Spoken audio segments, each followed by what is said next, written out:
हाँ जी, तो पिछली क्लास में हमने जो बात करी थी, हमने sp2 और sp3 ये तीन तरह के हमने हाइब्रिड ऑर्बिटल्स को देखा था जो अलग अलग शेप में थे और अलग अलग स्ट्रक्चर्स आपको बनाकर दिखाई थी। अरे यही तो किया था, अरे यही किया था बच्चों। Yes sir. Yes sir. अब मैं कुछ इस हाइब्रिडाइजेशन के स्पेशल इफेक्ट्स आपको दिखाता हूँ। फॉर एग्जाम्पल कि इस हाइब्रिडाइजेशन के होने की वजह से हम बॉन्ड एंगल पे और बॉन्ड लेंथ पे क्या क्या फर्क देखते हैं। बच्चों याद रखना एक बात कि जो भी सेंट्रल एटम है, आपका जो भी सेंट्रल एटम है, इसकी इलेक्ट्रोनेगेटिविटी अगर ज्यादा होगी, अगर सेंट्रल एटम की इलेक्ट्रोनेगेटिविटी ज्यादा होगी तो उसके अंदर हाइब्रिडाइजेशन ज्यादा होगा। अरे इतनी बात समझ में आई? जिसकी इलेक्ट्रोनेगेटिविटी ज्यादा होगी, ठीक है, उसका अच्छा जितना हाइब्रिडाइजेशन ज्यादा होता है ना, जितना हाइब्रिडाइजेशन जल्दी हो जाता है, उसके अंदर ये बात याद रखना, इलेक्ट्रोनेगेटिविटी ज्यादा होने का मतलब है परसेंटेज एस कैरेक्टर ज्यादा। अरे ये बात बताई थी या नहीं बताई थी? Yes sir. है ना? अरे मैंने पहले उल्टा बताया था कि जी एस कैरेक्टर जितना ज्यादा होता है उतनी ज्यादा इलेक्ट्रोनेगेटिविटी। अब मैं उसको उल्टा बोल रहा हूँ, बल्कि चलो मैं इसका और थोड़ा सा आगे बढ़ा देता हूँ। अरे भाई एस कैरेक्टर ज्यादा था तो बॉन्ड एंगल ज्यादा। अरे ये बताया था या नहीं? Yes sir. है ना, बॉन्ड एंगल भी ज्यादा। तो प्यारे बच्चों असल में ये हम ऐसे देखते हैं, देखो जी जितनी इलेक्ट्रोनेगेटिविटी बढ़ेगी उतना एस कैरेक्टर बढ़ेगा, उतनी ज्यादा बॉन्ड एंगल बढ़ जाएगी। आओ जी एग्जांपल लेते हैं। फॉर एग्जांपल मेरे पास है जी H2O,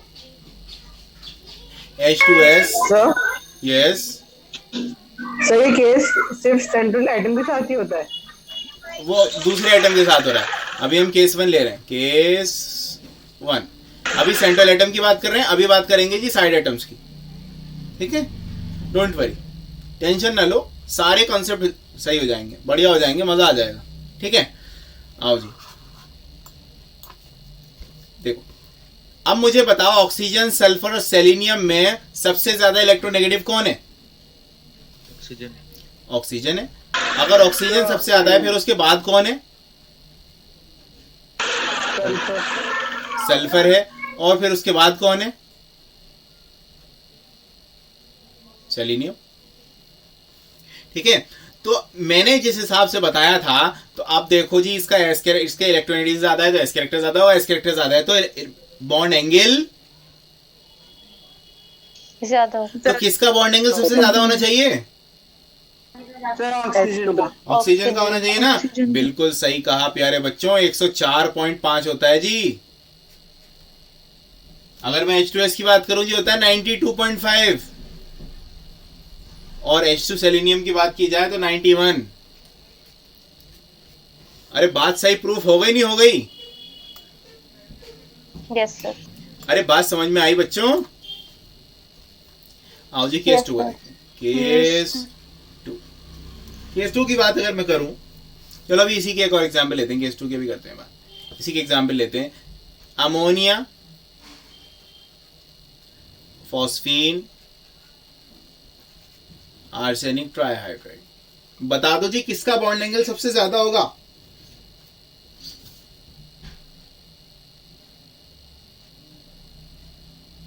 अमोनिया। बोल सी बात, अमोनिया का बॉन्ड एंगल, अमोनिया पे फॉस्फीन।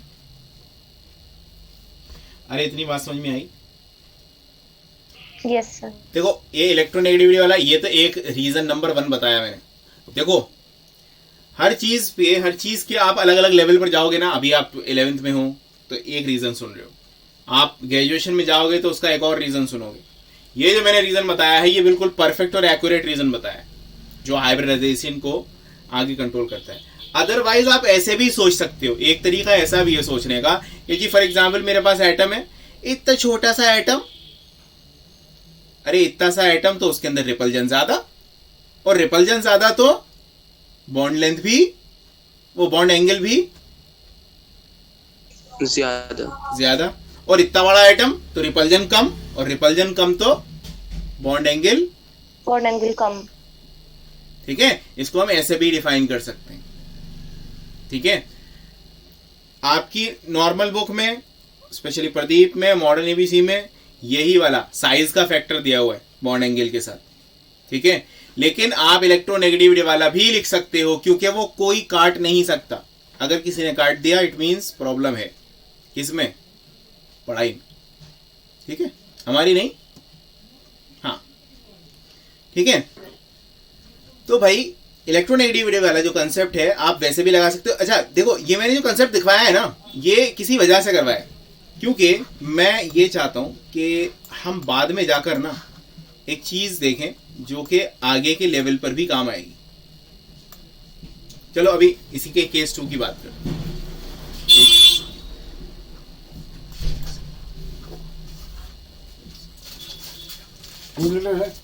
ठीक,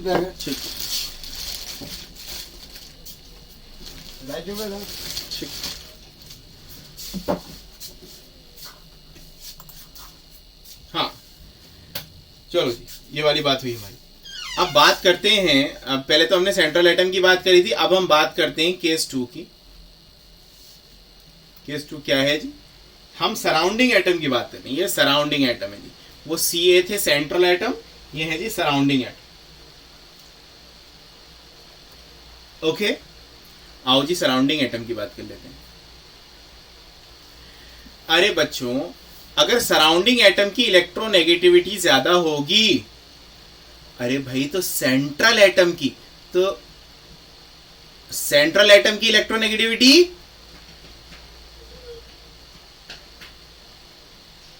कम होगी भाई, कम होगी, सिंपल सी बात। अरे एक की ज्यादा है तो दूसरे की कम होगी, जब भी तो उसका बॉन्ड बनेगा अच्छा सा। और दोनों की ज्यादा है, दोनों लड़े जा रहे हैं, क्या फायदा है ना भाई। अगर सराउंडिंग एटम की इलेक्ट्रोनेगेटिविटी ज्यादा है तो सेंट्रल एटम की इलेक्ट्रोनेगेटिविटी कम होगी। अब अगर इसकी इलेक्ट्रोनेगेटिविटी कम होगी तो मुझे आगे बताओ क्या हो सकता है। इलेक्ट्रोनेगेटिविटी कम हो गई, बहुत बढ़िया, बॉन्ड एंगल भी कम होगा। वेरी गुड, बॉन्ड एंगल कम हो गया, bond angle decrease. Okay, sir bond angle कब होगा? बॉन्ड एंगल क्या बेटा, क्यों कम होगा? डिक्रीज। अरे ये तो देखो, इलेक्ट्रोनेगेटिव वाली तो लाइन वहीं से आ गई ना, यहाँ से ही। ये इलेक्ट्रोनेगेटिविटी बढ़ी तो एस कैरेक्टर बढ़ गया, तो बॉन्ड एंगल भी बढ़ गया। ऐसी सेंट्रल एटम की इलेक्ट्रोनेगेटिविटी घटी तो एस कैरेक्टर भी घट गया, तो बॉन्ड एंगल भी घट गया। ओके, आओ देखो, फॉर एग्जाम्पल मेरे पास है PF3 और PCl3। बताओ बच्चों, कौन ज्यादा इलेक्ट्रोनेगेटिव है? साइड, देखो सेंट्रल एटम तो सेम है, दोनों के अंदर सेंट्रल एटम तो सेम है, लेकिन साइड एटम अलग अलग हैं। चलो जी साइड एटम की बात कर लो, तो इलेक्ट्रोनेगेटिविटी अगर साइड एटम की किसकी ज्यादा है? फ्लोरीन। क्या बेटा? तो मैं कह रहा था कि हम यहाँ पर क्या मतलब ये पता करने की कोशिश कर रहे हैं कि किसका एंगल ज्यादा है और किसका एंगल कम है। हाँ ऑब्वियसली, इनके बॉन्ड एंगल की बातें हो रही है ना। Okay sir. मतलब यार इतनी देर से मैं क्या बता रहा हूँ हैं? इतनी देर से हम उसी की बातें कर रहे हैं। ठीक है, हाँ जी, तो इन दोनों में से फ्लोरीन और क्लोरीन की इलेक्ट्रोनेगेटिविटी किसकी ज्यादा है?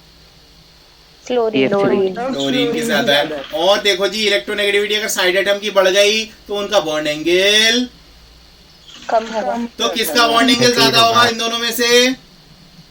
क्लोरीन। अरे PCl3 का ज्यादा होगा या नहीं होगा?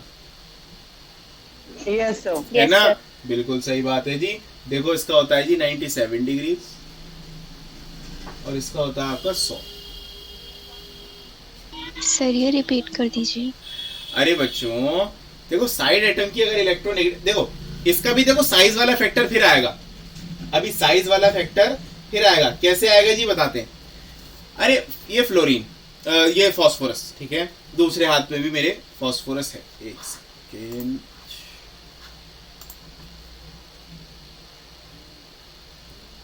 हाँ देखो, ये एक फास्फोरस ये है, एक फास्फोरस ये है। अब इस वाले फास्फोरस के पास छोटे छोटे से फ्लोरीन लगे हुए हैं, एक फ्लोरीन छोटा सा, एक इधर एक इधर, तो उनके अंदर रिपल्जन ज्यादा होगी कम होगी? ज्यादा होगी। अरे छोटे छोटे से फ्लोरीन है जी, अरे छोटे छोटे एटम में रिपल्जन ज्यादा होती है। कब से? सर इसकी बॉन्ड लेंथ तो कम होगी। हाँ बॉन्ड लेंथ कम होगी, वो तो ऑब्वियस है क्योंकि वो तो छोटा है, लेकिन अभी इतनी भी कम नहीं होगी ना। फास्फोरस तो उतना ही बड़ा है, नाइट्रोजन की बात नहीं कर रहे हैं ना, फास्फोरस की बात कर रहे हैं हम लोग। फास्फोरस तो ऑलरेडी इतना बड़ा है, मान लो इतना बड़ा है, ठीक है फास्फोरस। और अगर फास्फोरस हमारा इतना बड़ा है तो अब उसमें इतने इतने से फ्लोरीन लगे हुए हैं जी, 3, एक दूसरे को देख भी नहीं पा रहे बेचारे, इसका मतलब सबसे कम रिपल्जन होगी, और सबसे कम रिपल्जन होगी इसका मतलब बॉन्ड एंगल कम होगा। अब फास्फोरस इतना बड़ा, इतने बड़े बड़े 3 क्लोरीन और लगे हुए हैं, चलो क्लोरीन भी छोड़ो, ब्रोमीन लगे हुए हैं जी इतने बड़े बड़े, वो भी छोड़ो, इतना सा फास्फोरस, इतने बड़े बड़े आयोडीन लगे हुए हैं, अरे बॉन्ड एंगल बढ़ेगा नहीं बढ़ेगा?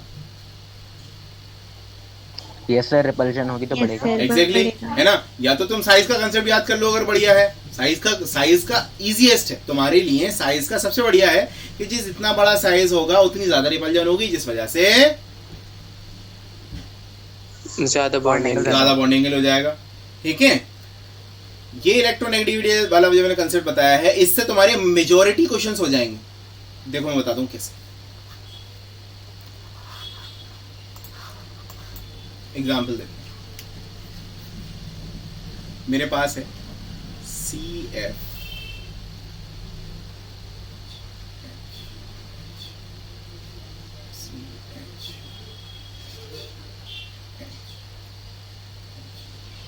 और आपका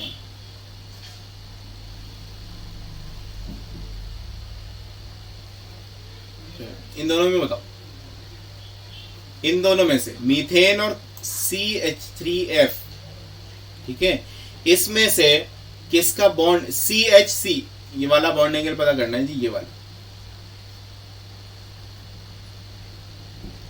इनमें से किसका बॉन्ड एंगल कम होगा?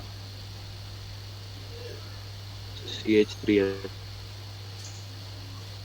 CH3F। CH3F, बाकी बोलो, बाकी लोग बोलो। CH3F।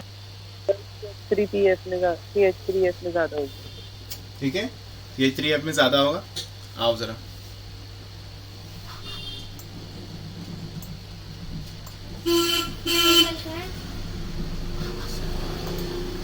गए हुए बेटा, गए हुए। वो मेरे को पूछ रहे हैं।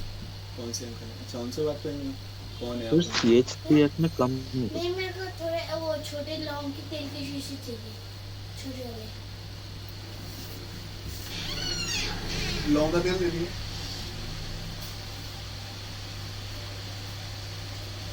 अंकल लौंग की तेल की शीशी दे दीजिए। बाहर है।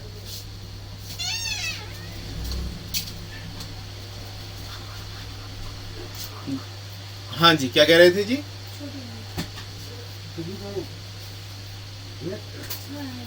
अरे कुछ कह रहे थे आप? सर CH3F में बॉन्ड एंगल कम होगा। एग्जैक्टली, क्यों होगा बताओ तो। सब ज्यादा कह रहे थे हैं? सर कम का सर भी कुछ कह रहे थे कि है ना CH3F में ज्यादा होगा एंगल। हाँ, तो मैं पूछना चाह रहा हूँ ना कि ऐसा क्या है, क्या हो क्या रहा है आखिर? सर इसमें फ्लोरीन है ना, सर, कम छोटा है, होगी। वो कम रिपल्जन होगी, इसमें फिर बॉन्ड एंगल छोटा होगा, जरा ये देखो कम होगा। कि फ्लोरीन ज्यादा इलेक्ट्रोनेगेटिव होने की वजह से, ठीक है, ज्यादा इलेक्ट्रोनेगेटिव होगी तो सेंट्रल एटम की इलेक्ट्रोनेगेटिव कम हो जाएगी, तो उसका बॉन्ड एंगल कम हो जाएगा। अरे किसका बॉन्ड एंगल कम होगा? अरे भाई साहब, इसका बॉन्ड एंगल कम होगा, ये वाला बॉन्ड एंगल कम होगा। जब इसका बॉन्ड एंगल कम होगा तो बाकी नीचे का बॉन्ड एंगल, अरे भाई जब ये वाला इसका बॉन्ड एंगल, ये वाला बॉन्ड एंगल कम हो जाएगा तो ये वाला बॉन्ड एंगल तो बढ़ जाएगा ना। Yes sir. अरे भाई ऊपर का बॉन्ड एंगल अगर मैं कम कर दूं, जैसे फॉर एग्जांपल ये 3 चीजें हैं, ये 3 है, अगर मैं यहाँ का बॉन्ड एंगल कम कर दूं तो नीचे का तो बढ़ जाएगा,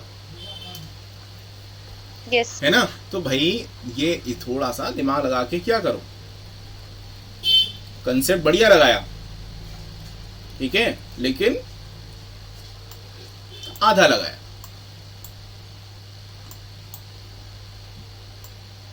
चलो जी आगे आते हैं। मतलब यह है तुम यहां से कंक्लूजन निकाल सकते हो जी, अगर सेंट्रल एटम की इलेक्ट्रोनेगेटिविटी ज्यादा हो रही है, ठीक है, वो क्या नाम है उसकी, हाँ, सेंट्रल एटम की अगर इलेक्ट्रोनेगेटिविटी ज्यादा हो रही है तो उसका बॉन्ड एंगल बढ़ जाएगा बाकी सबका।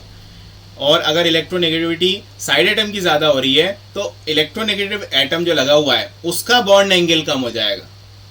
अगर उसका एक का कम होगा तो बाकी होगा तो बढ़ जाएगा ना, ठीक है। तो अपने हिसाब से देखना, मॉलिक्यूल के हिसाब से, जैसा मॉलिक्यूल है या नहीं, ठीक है। अब जी हाइब्रिडाइजेशन से how to predict the shapes of the molecule, how to predict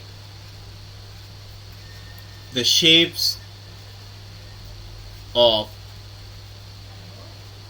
molecule.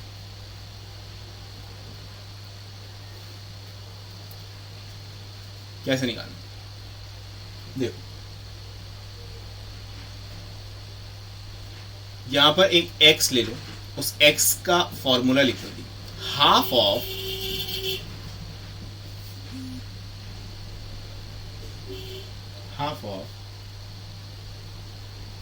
Valence electron, valence electron किसके वैलेंस इलेक्ट्रॉन जी, central atom, central atom, valence electron of central atom plus number of monovalent, कितने monovalent species जुड़े हुए हैं,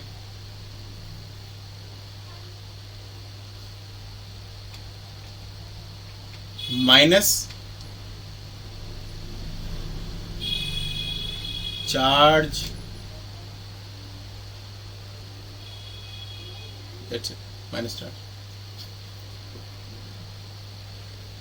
sir थोड़ा सा right में shift कर दीजिए। Okay.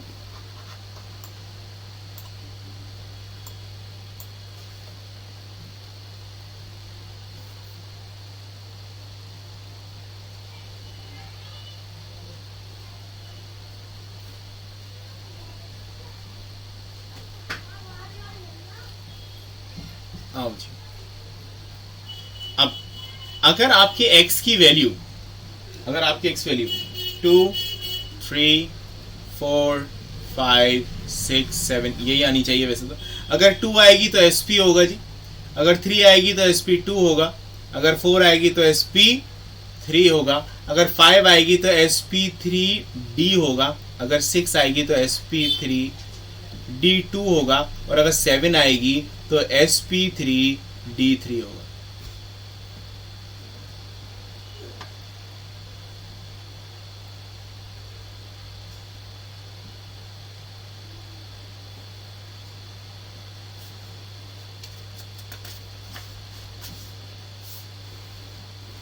ओके, यहां तक समझ में आया? आगे आते हैं। देखो मान लो एग्जाम्पल लेते हैं जी कार्बन डाइऑक्साइड। चलो जी बताओ, कार्बन डाइऑक्साइड के अंदर कितने वैलेंस इलेक्ट्रॉन है सेंट्रल एटम में? पहले तो फॉर्मूला लिख लो जी। फॉर्मूला क्या है हमारा? x will be equal to half of valence electron on central atom, ठीक है। और इसमें ऐड क्या करना है हमें? Number of monovalent. मोनोवेलेंट क्या है? कोई चीज, चलो नंबर ऑफ द मोनोवेलेंट और माइनस चार्ज, ठीक है। हाँ जी बताइए।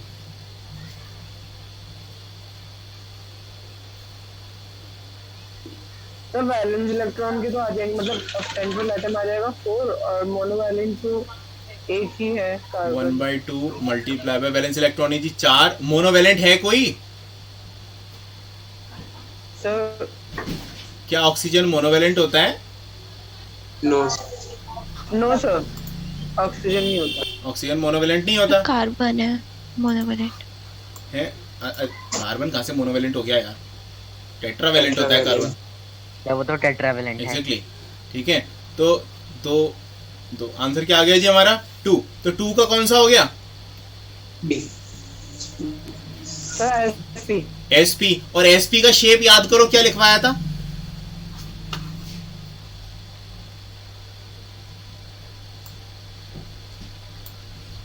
एसपी का शेप लिखवाया था ना, भूल गए? शाबाश। लीनियर। लीनियर। लीनियर। अगर एसपी है तो लीनियर, sp2 है तो ट्राइगोनल प्लेनर, sp3 है तो टेट्राहेड्रल,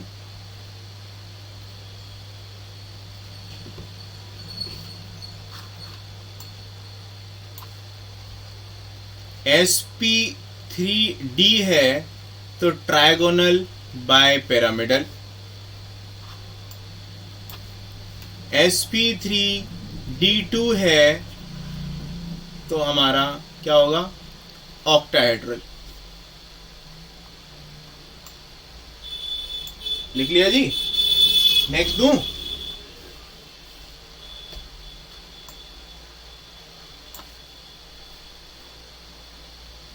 BF3।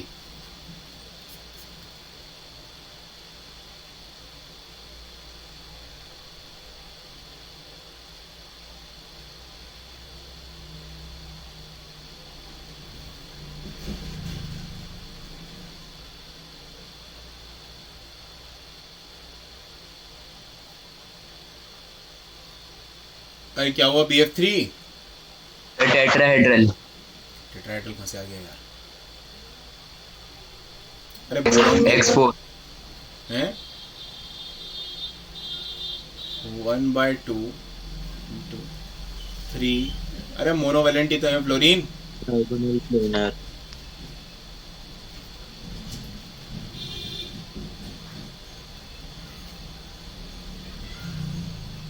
सर चार्ज में क्या आएगा?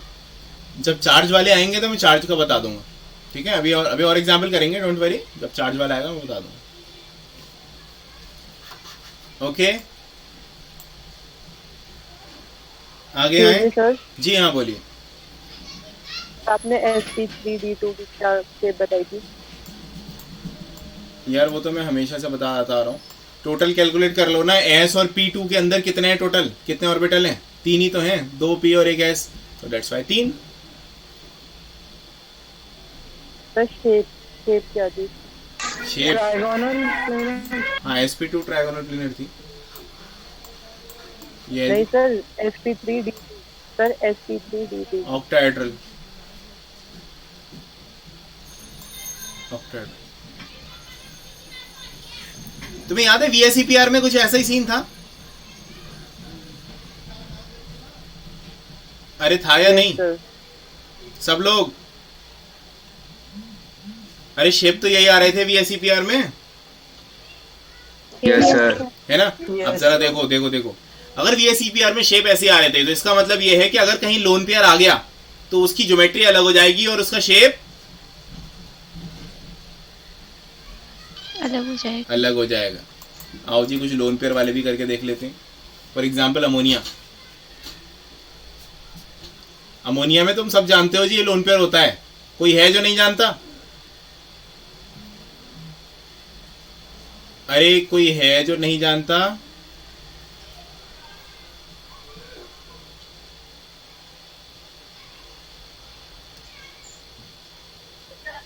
चलो जी इसका निकालो, एक्स वैल्यू कितनी आएगी? की वैल्यू 4। 4 आ गई। 4 का क्या मतलब? Hybridisation sp3 hybridisation. अब sp3 हाइब्रिडाइजेशन के अंदर अगर एक लोन पेयर आ जाता है, जरा जाओ वापस जाओ, टेट्राहेड्रल के अंदर एक लोन पेयर, अरे कौन सी शेप बन गई?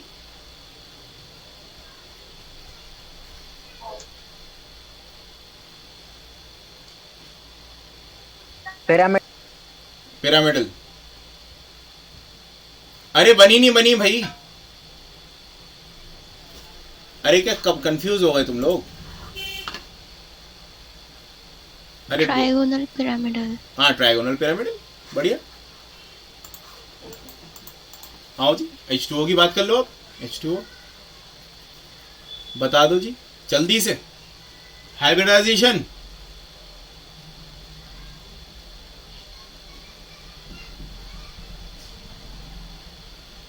सर sp3 sp3 हो गई। लोन पेयर कितने होंगे ऑक्सीजन पे? सर 2 दो लोन पेयर, यानी कि टेट्राहेड्रल और दो लोन पेयर। बता दो जी शेप।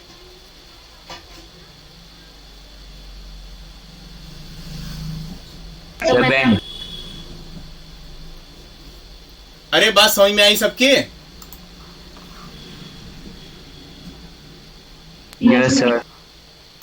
Yes sir. एक मोहम्मद अयान ने एक सवाल पूछा है, सर 104 के बाद इतना सारा गैप 92 हो गया अचानक से, ऐसा कैसे हो गया? ये आई थिंक आपने पूछा है यहां से, है ना? ये पूछा है ना ये? हाँ जी मोहम्मद अयान। यस सर 104 से अचानक से 92.5 कैसे हो गया? इतना सारा गैप। असल में बेटा होता यह है कि वाटर हुआ, अमोनिया हुआ, तो इनके अंदर हाइब्रिडाइजेशन आमतौर पे कॉमन होती है। ये अभी तुम्हारे लेवल की नहीं है, तुमसे थोड़े से ऊपर लेवल की बातें हो रही हैं, ठीक है, कि इनमें होती है। लेकिन जो H2S है, फॉस्फीन है, PH3 वगैरह है, इसके अंदर हम हाइब्रिडाइजेशन मानते नहीं है। इनको हम कहते हैं ये ड्रैगोज कंपाउंड है, इसके अंदर हाइब्रिडाइजेशन होती ही नहीं है, ठीक है। हाइब्रिडाइजेशन जो कंसेप्ट है वो स्मॉल, बहुत छोटे से, जो जिनका सेंट्रल एटम बहुत छोटा होता है, तो उन पे ही एप्लीकेबल होता है, ऐसा माना जाता है। असल में देखा जाए हाइब्रिडाइजेशन नाम की कोई चीज़ नहीं है। तुम खुद देख लो, कहीं पे हाइब्रिडाइजेशन अप्लाई हो रही है, कहीं पर नहीं हो रही, है ना? तो भाई हाइब्रिडाइजेशन एक जवाब देने का तरीका है बस जी, शेप बताने का तरीका। इट इज अ जुगाड़ to deduce the shape of any molecule, ठीक है जी। IF5 बताओ जल्दी से।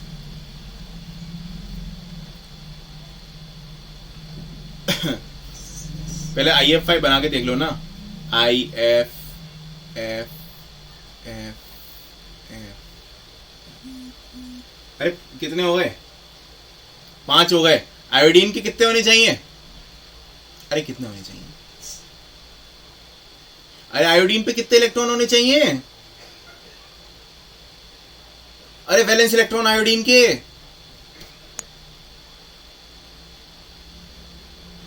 सेवन। हाँ 7। कितने यूज हो गए? 5। कितने? 2, यानी कि एक लोन पेयर है। चलो बहुत बढ़िया, एक लोन पेयर है। मुझे पहले हाइब्रिडाइजेशन बता दो जल्दी से, कितनी होगी इसकी? sp2। Very good. sp2 क्या किया भैया? 1/2 ऑफ 7 + 5 क्या किया है आपने?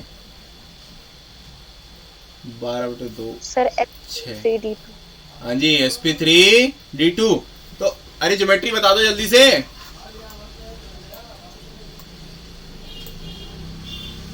ऑक्टाहेड्रल। हाँ ऑक्टाहेड्रल।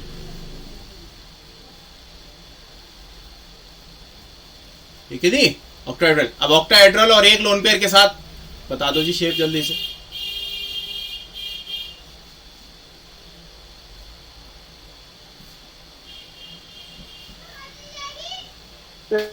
पिरामिडल। हाँ जी स्क्वायर पिरामिड।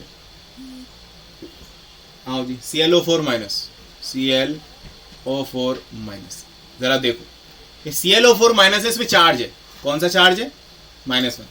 आओ जी देखो भाई, क्लोरीन है हमारा, तो क्लोरीन 1/2 तो है ही, और क्लोरीन तो हमारा 7 है। मोनोवेलेंट एटम है? नहीं है सर, तो 0। इसके अंदर हमने माइनस किया चार्ज। अब चार्ज कितना है इसमें? -1। -1 है जी, -1 कर दो। तो माइनस क्या हो गया? तो कितना हो गया जी? 1/2 एंड 4 आ गया सर। 8 दिया आ गया हमारा 4 का मतलब sp3। sp3। सिंपल सी बात है, ये टेट्राहेड्रल शेप होती है ClO4 की।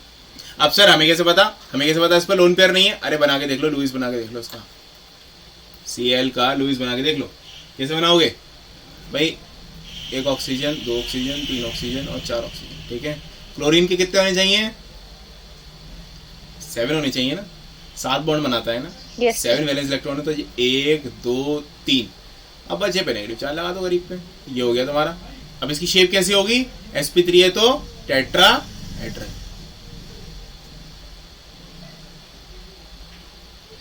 ये सर सिर्फ प्रैक्टिस से आते हैं, ये मॉलिक्यूल्स के शेप सिर्फ प्रैक्टिस से आते हैं, करते रहो, होता रहेगा, डोंट वरी।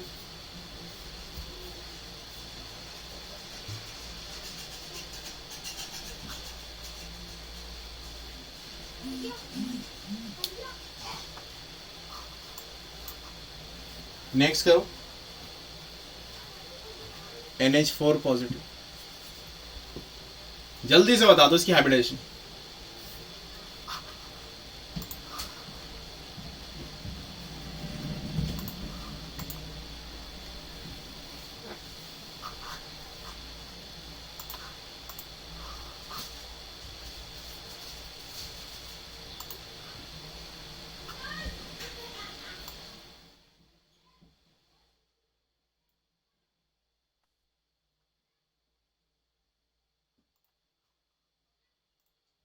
हाँ जी, किसकी बतानी है हाइब्रिडाइजेशन? NH4 पॉजिटिव की हाइब्रिडाइजेशन बताओ जल्दी से। sp3। sp3 वेरी सर जी हाँ। सर ऊपर स्ट्रक्चर में एक डबल बॉन्ड नहीं आएगा ऑक्सीजन पर? इस वाले पे इसकी बात कर रहे हैं, इस पे? यस। बेटा देखो, क्लोरीन 7 ही बनाता है, इस क्लोरीन के 7 होते हैं वैलेंस इलेक्ट्रॉन, तो 2 तो यहाँ आ गए, 2 यहाँ आ गए, 2 यहाँ आ गए और एक यहाँ आ गया, दैट्स व्हाई 7। Okay sir. अरे NH4 पॉजिटिव का आ गया, अब sp3। अब जरा एक चीज, एक गौर से चीज देखो, 2 चीजें दे रहा हूं, CH3 पॉजिटिव और CH3 नेगेटिव, इन दोनों की हाइब्रिडाइजेशन बताओ जल्दी जल्दी से।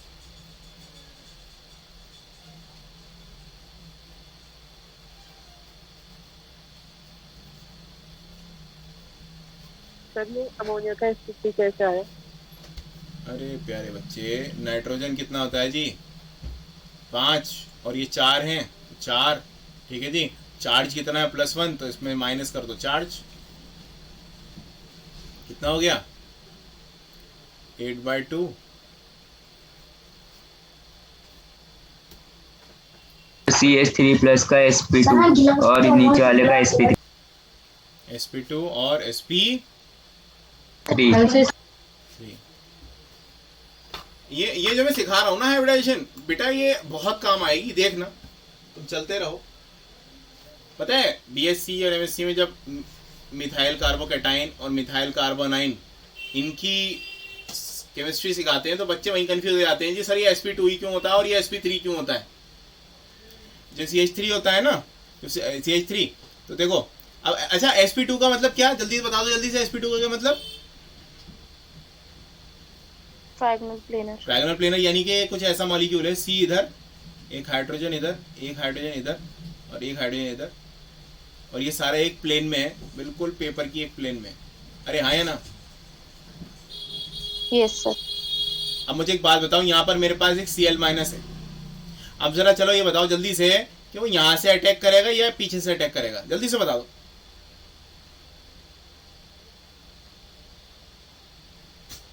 Right side. दोनों तरफ से कर सकता है ना, इसकी मर्जी। तो प्रोडक्ट बनने के जो चांसेस होंगे वो दोनों तरफ से 50-50% होंगे।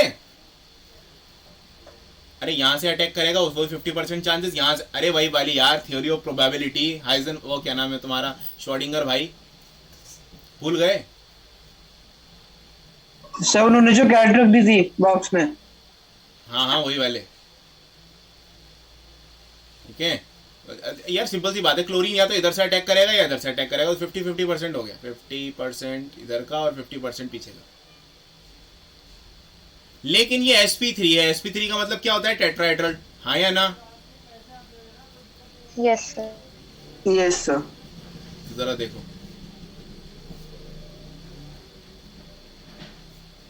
ये नेगेटिव चार्ज है जी और ये ऐसा है।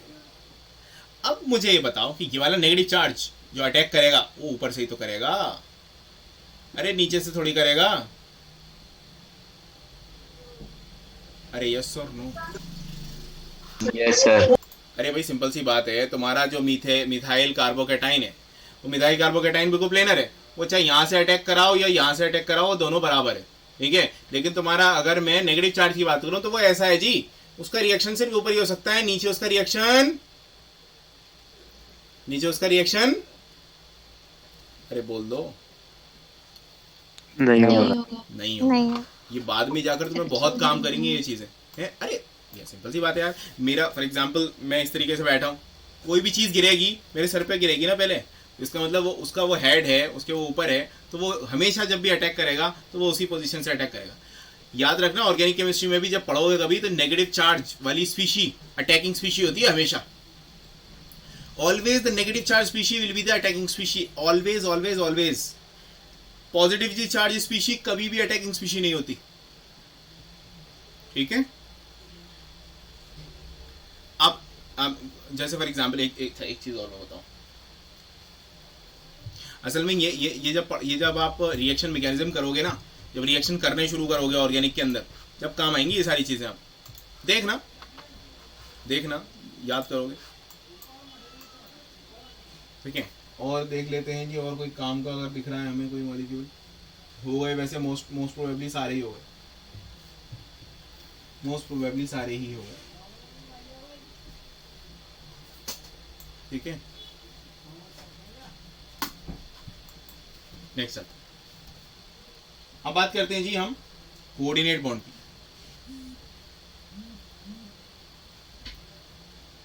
कोऑर्डिनेट बॉन्ड, इसको हम डेटिव बॉन्ड भी कहते हैं।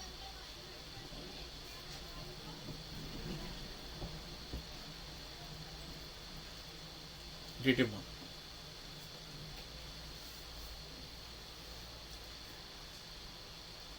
जब भी कोई एक एटम अपने दोनों लोन पेयर्स को डोनेट कर देता है किसी गरीब एटम को, तो एक नया बॉन्ड बनता है जिसको हम ऐसे करके शो करते हैं, और ये होता है हमारा डेटिव बॉन्ड, या फिर इसको हम कोऑर्डिनेट बॉन्ड भी कहते हैं। ये कोऑर्डिनेट बॉन्ड आपको दिखेगा, बहुत जगह दिखेगा, स्पेशली इन ऑर्गेनिक केमिस्ट्री में। इसका चैप्टर है पूरा एक कोऑर्डिनेट केमिस्ट्री, ठीक है। Coordinate bonds, coordinate chemistry, coordination compounds, तो उसमें सारे के सारे जितने भी होते हैं वो सब ऐसे ही बॉन्ड बनाते हैं। और कॉम्प्लेक्सेस आपने वो देखा होगा जी, कॉपर सल्फेट कैसा होता है? कॉपर सल्फेट देखा है? ब्लू कलर का। हाँ ब्लू कलर का होता है। अगर कॉपर सल्फेट ब्लू कलर का होता है बच्चों, तो कभी कॉपर सल्फेट के अंदर कभी अगर तुम्हें मिले तो उसके अंदर क्या करना, हल्का सा अमोनियम हाइड्रोक्साइड डाल देना। अमोनियम क्या हो जाएगा जी, डार्क ब्लू हो जाएगा, और ज़्यादा डार्क ब्लू हो जाएगा। तो होता क्या है, कॉपर के अंदर जो कॉपर 2+ होता है ना, उसके अंदर अमोनिया NH3,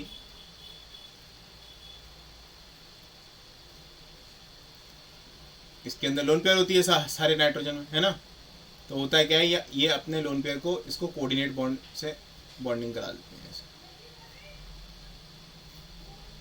और ये रहता है ऐसे ही है 2+, और इसके साथ SO4 2- जुड़ जाते हैं। ये होता है जी एक कॉम्प्लेक्स कंपाउंड।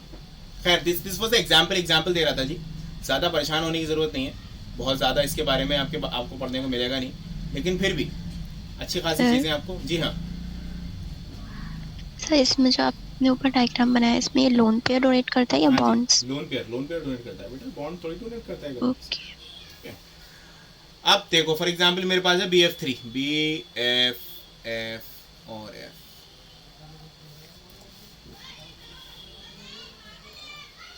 भाई बोरोन होता है हमारे पास, बोरोन क्या होता है 1s2 2s2 और 2p1। अरे हाँ या ना, कुछ ऐसा होता है ना उसका। फ्लोरीन है, यहाँ भी फ्लोरीन, यहाँ भी फ्लोरीन आ गया, लो जी फ्लोरीन लगा दिया, ये फ्लोरीन आ गया, ये भी फ्लोरीन आ गया, ये भी फ्लोरीन आ गया। अरे ये खाली रह गया ना। Yes sir. तो नाइट्रोजन का जो अमोनिया का जो एक H होता है, इधर भी एक H है, ये भी एक H है, और इसमें लोन पेयर है। क्या करेगा जी, इसको डोनेट कर देगा। कहाँ डोनेट करेगा? इसके अंदर। क्या बन जाएगा?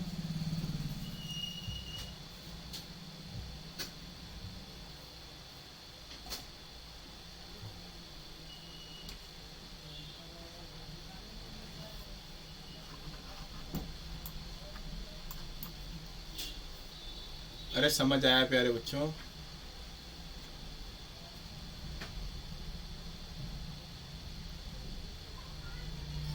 सर ये कोवलेंट बॉन्ड जैसा है लेकिन इसमें ये लोन पेयर डोनेट करते हैं। एग्जैक्टली इसके अंदर जो 2 इलेक्ट्रॉन है ना, इसके अंदर तो कोवेलेंट बॉन्ड में क्या होता है, एक बॉन्ड एक इलेक्ट्रॉन इसका होता है और एक इलेक्ट्रॉन उसका होता है ना। जैसे ये है, ये वाला बॉन्ड है फॉर एग्जांपल, तो इसमें ये वाला इलेक्ट्रॉन तो इसका है और ये वाला इलेक्ट्रॉन फ्लोरीन का है। अरे यस और नो? Yes sir. और लेकिन कोऑर्डिनेट बॉन्ड के अंदर ये दोनों बॉन्ड ना, वो दोनों इलेक्ट्रॉन नाइट्रोजन के ही हैं।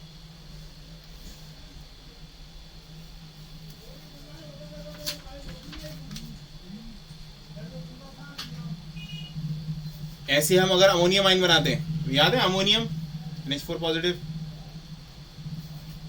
अमोनियम के अंदर याद रखना नॉर्मली अमोनिया होता है ऐसा, इसको मिल जाता है गरीब H+। अब गरीब H+ तो ऑलरेडी खाली है जी, इसके अंदर तो कुछ है ही नहीं इलेक्ट्रॉन। क्या हुआ जी, डोनेट मार दिए इसमें, क्या हो गया?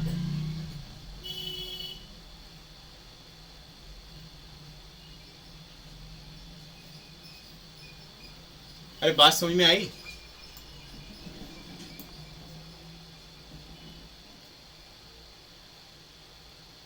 अरे बात समझ में आई? हाइड्रोनियम आयन, हाइड्रोनियम आयन का भी बिल्कुल सेम कंसेप्ट है। क्या होता है जी, पहले पानी होता है और वो एसिड के साथ रिएक्ट करता है। H+ एसिड ही तो है। अरे नहीं है, अरे H+ एसिड ही तो है। Yes sir. क्या हो गया जी, ये इसने डोनेट कर दिया, बहुत बढ़िया। ये हो गया मेरे पास ऑक्सीजन पे। तो अब जब देखो जिसको भी डोनेट करेगा ना, तो उसका चार्ज अपने ऊपर ले लेगा, उसके पाप अपने ऊपर ले लेगा जी।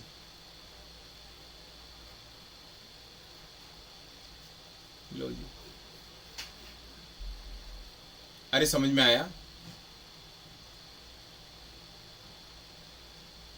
अरे बोलते नहीं हो यार तुम लोग। सर कोऑर्डिनेट बॉन्ड किस हाइड्रोजन के साथ बनाए? अरे लो जी, इसके साथ बना लिया लो भाई, ठीक है।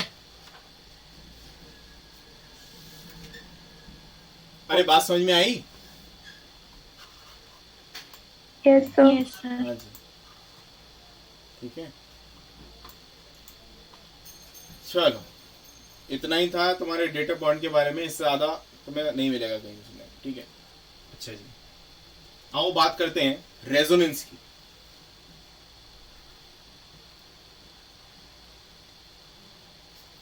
रेजोनेंस देखो, रेजोनेंस क्या होता है? रेजोनेंस असल में it is the delocalisation of the non bonded and pi electrons. ये पाई इलेक्ट्रॉन्स और नॉन बॉन्डेड इलेक्ट्रॉन्स का डीलोकलाइजेशन होता है। डीलोकलाइजेशन मतलब फैल जाते हैं। फॉर एग्जाम्पल देखो बच्चों, यहाँ पर एक गड्ढा है, ठीक है, और इसके ऊपर जाकर यहाँ इस जगह, और इसके ऊपर इधर भी इस जगह, यहाँ पर पानी भरा हुआ है और यहाँ भी पानी भरा हुआ है और बीच में गड्ढा है। तो होगा क्या कि सारे के सारे जब देखेंगे कि जी बीच में गड्ढा है, तो क्या करेंगे जी, इस पानी को इस तरीके से शेयर कर लेंगे, उस गड्ढे को भी फिल कर देंगे और अपना भी काम पूरा कर लेंगे। तो जी जो जैसे यहाँ पर पानी की शेयरिंग हो गई, ऐसे ही इलेक्ट्रॉन की शेयरिंग हो जाती है। फॉर एग्जाम्पल अगर मैं बात करूँ इसकी, ये मौली गलत बना दिया है तुम लोगों के हिसाब से, CH2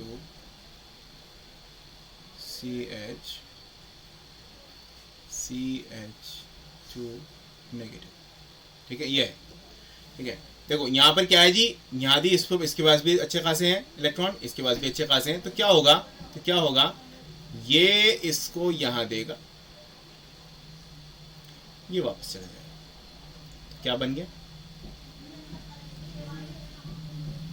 CH नेगेटिव, ये सिंगल रह गया, ये CH, और यहाँ पर हो गया डबल बॉन्ड CH। अरे इतना समझ में आया? No sir. अच्छा,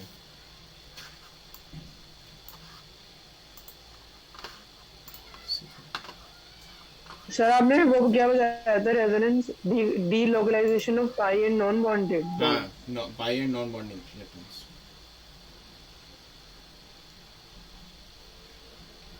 असल में रेजोनेंस क्या होता है? Resonance is defined as the extra stability of any molecule.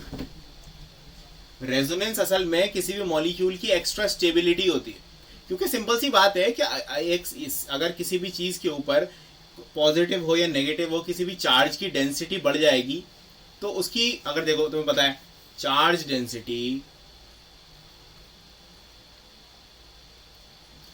Density बढ़ी तो एनर्जी भी बढ़ जाएगी, और अगर एनर्जी बढ़ गई तो स्टेबिलिटी कम हो जाएगी। इसका मतलब चार्ज डेंसिटी बढ़ने से स्टेबिलिटी कम होती है। तो अब चार्ज डेंसिटी को कम करने के लिए देखो, इसके ऊपर अभी तो पूरा नेगेटिव चार्ज है, देखो पूरा नेगेटिव चार्ज है, यहां पर ये पूरा नेगेटिव चार्ज है। अब इसने क्या किया, इसने इधर डोनेट किया, अब ये नेगेटिव चार्ज इधर चला गया, इसने यहां पे आ गया। ऐसे ही ये दोबारा से वापस आएगा, ये नेगेटिव चार्ज इधर कर देगा, ये अपना डबल बॉन्ड तोड़ के वापस नेगेटिव चार्ज ले आएगा। CH double bond CH2 double bond this and CH2 negative. Sir वहां पर आपने CH2 क्यों नहीं लिखा? कहाँ पे बेटा? ये जो ब्लू वाले है उसके सीधा ऊपर। हाँ ये ठीक है।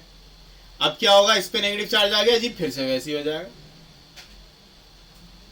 सर जी सर ये बिल्कुल भी समझ में नहीं आ रहा। अच्छा, इतना तो समझ में आ रहा है ना कि चार्ज एक जगह नहीं अटक रहा, कि यहाँ पे चार्ज को चलने की जगह मिल गई।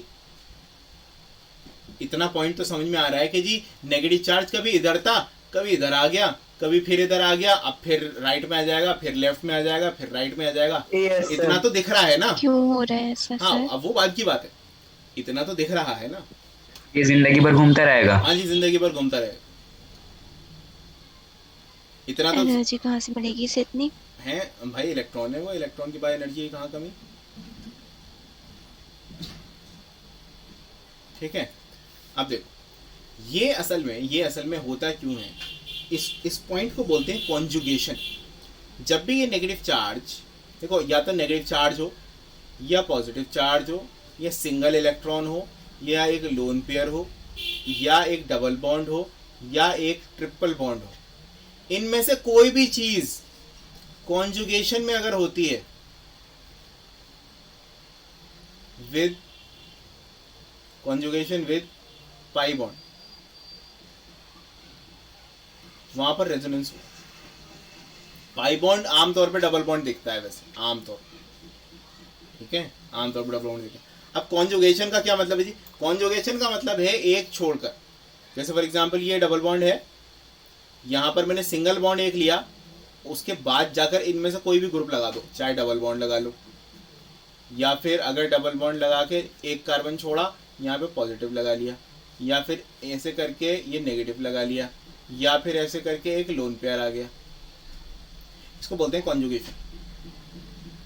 इतनी बात समझ में आई? कॉन्जुगेशन क्या होता है ये समझ में आया?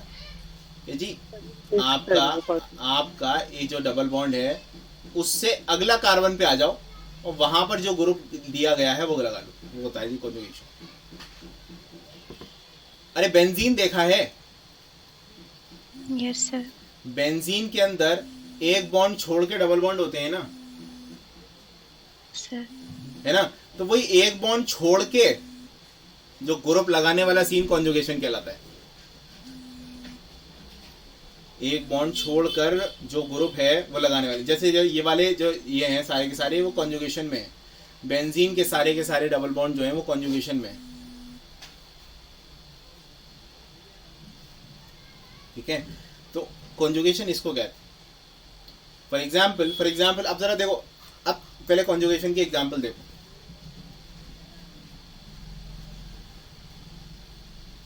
क्या ये कॉन्जुगेशन है? सर ऊपर वाले बॉन्ड कैसे कॉन्जुगेट, मतलब पाई बॉन्ड हुए? कौन से पाई बॉन्ड? सर आपने जो ऊपर बनाए, यहाँ पर तो डबल बॉन्ड है ना। तो डबल बॉन्ड पाई बॉन्ड नहीं होता भाई? जब भी एक पहला बॉन्ड बनता है वो पहला सिग्मा बॉन्ड होता है, दूसरा पाई बॉन्ड होता है। यस सर, वो ठीक है। Okay okay. बताओ जी, ऑक्सीजन है, 2 ऑक्सीजन है, 3 ऑक्सीजन है, ठीक है, क्या ये कॉन्जुगेशन में है? Yes sir. Yes sir. सब लोग? Yes sir. Yes yes yes sir. ठीक है।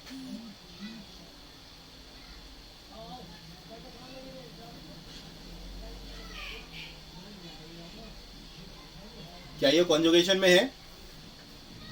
Yes sir. Yes sir.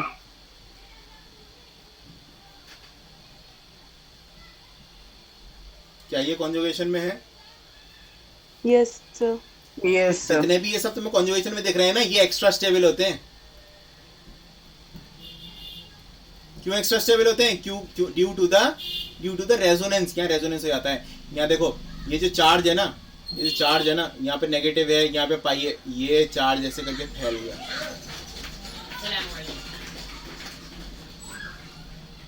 ये चार्ज ऐसे करके हमने फैला दिया।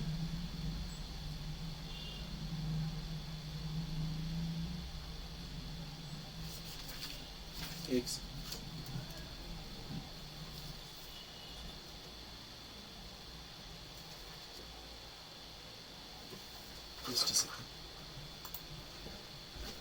Excuse me sir. जी बोलिए। सर ये जो आपने लास्ट वाले स्ट्रक्चर बनाया है, कॉन्जुगेशन मतलब वो ट्रांसफरिंग किसकी होगी? जैसे उसमें तो इससे पहले वाले में तो नेगेटिव चार्ज आ रहा है, इसमें क्या जाएगा? पाई बॉन्ड के जो इलेक्ट्रॉन्स हैं, तो आपके पाई बॉन्ड में एक्स्ट्रा इलेक्ट्रॉन तो हैं ही। पाई बॉन्ड क्या होता है? दो एटम्स के बीच में नॉर्मली 2 इलेक्ट्रॉन होने चाहिए, लेकिन पाई बॉन्ड के अंदर देखा जाए तो कितने इलेक्ट्रॉन हो रहे हैं 2 एटम के बीच में? 4। तो फिर होगा ही नहीं होगा एक्स्ट्रा इलेक्ट्रॉन? इलेक्ट्रॉन तो ज्यादा ही हो गए, है ना? तो देखो इसके अंदर भी ऐसे ही रेजोनेंस हो जाएगा। देखो ये इलेक्ट्रॉन घूम गए, वो अब ये इलेक्ट्रॉन घूमेंगे कैसे? बिल्कुल वैसे ही। देखो ये यहां गया, ये ऊपर चला गया, तो फिर ये ऐसा बन जाएगा। अब ये फिर ये नीचे आया, ये फिर इधर चला गया, तो ये वैसा बन जाएगा। ये ऐसे ऐसे होता रहेगा, ऐसे होता रहेगा। तो इसका एक हाइब्रिड बनाएंगे हम। हाइब्रिड जो बनाते हैं हम, इसका ऐसे बनाते हैं, 3 लाइंस डाल के, सी, एक इधर ऑक्सीजन, एक इधर ऑक्सीजन, और ऐसी देखो लाइनें जैसे मैंने बनाई थी ये। अच्छा, कौन सा चार्ज घूम रहा है? कौन सा चार्ज? नेगेटिव चार्ज घूम रहा है, तो पार्शियल नेगेटिव करके दिखा देना है, बस, दैट्स इट। देखो पहले ये पूरा नेगेटिव था बच्चों, पहले ये पूरा नेगेटिव था, मतलब पूरा बड़ा चार्ज था। अब तो ये पार्शियल नेगेटिव हो गया ना, छोटा चार्ज हो गया। अरे इतनी बात तो समझ में आ रही है? पहले ये पूरा नेगेटिव था, अब ये पार्शियल। अरे पार्शियल वर्ड समझते हो? सर ये नेगेटिव चार्ज तो एक जगह से दूसरी जगह जाते थे, पार्शियल कैसे हुआ? जब पंखा चलता है बड़ी तेज, तो उसकी पंखड़ियां दिखती हैं? नहीं। तो इसका मतलब, लेकिन इसका मतलब ये तो नहीं है ना कि वो पंखड़ियां खत्म हो गई। हमें मालूम है कि 3 पंखड़ियां हैं उसमें, या 4 हैं, जो भी डिपेंडिंग अपॉन कहाँ पे हैं आप, ठीक है? तो लेकिन जब वो घूमने लगती हैं तो पंखड़ियों की विजिबिलिटी कम हो जाती है। यस और नो? Yes sir. अगर विजिबिलिटी कम हो जाती है तो इसका मतलब वो एक पंखड़ी से कम हो गई। एक पंखड़ी से मतलब वो पंखड़ी तो है लेकिन है नहीं, लाइक दैट।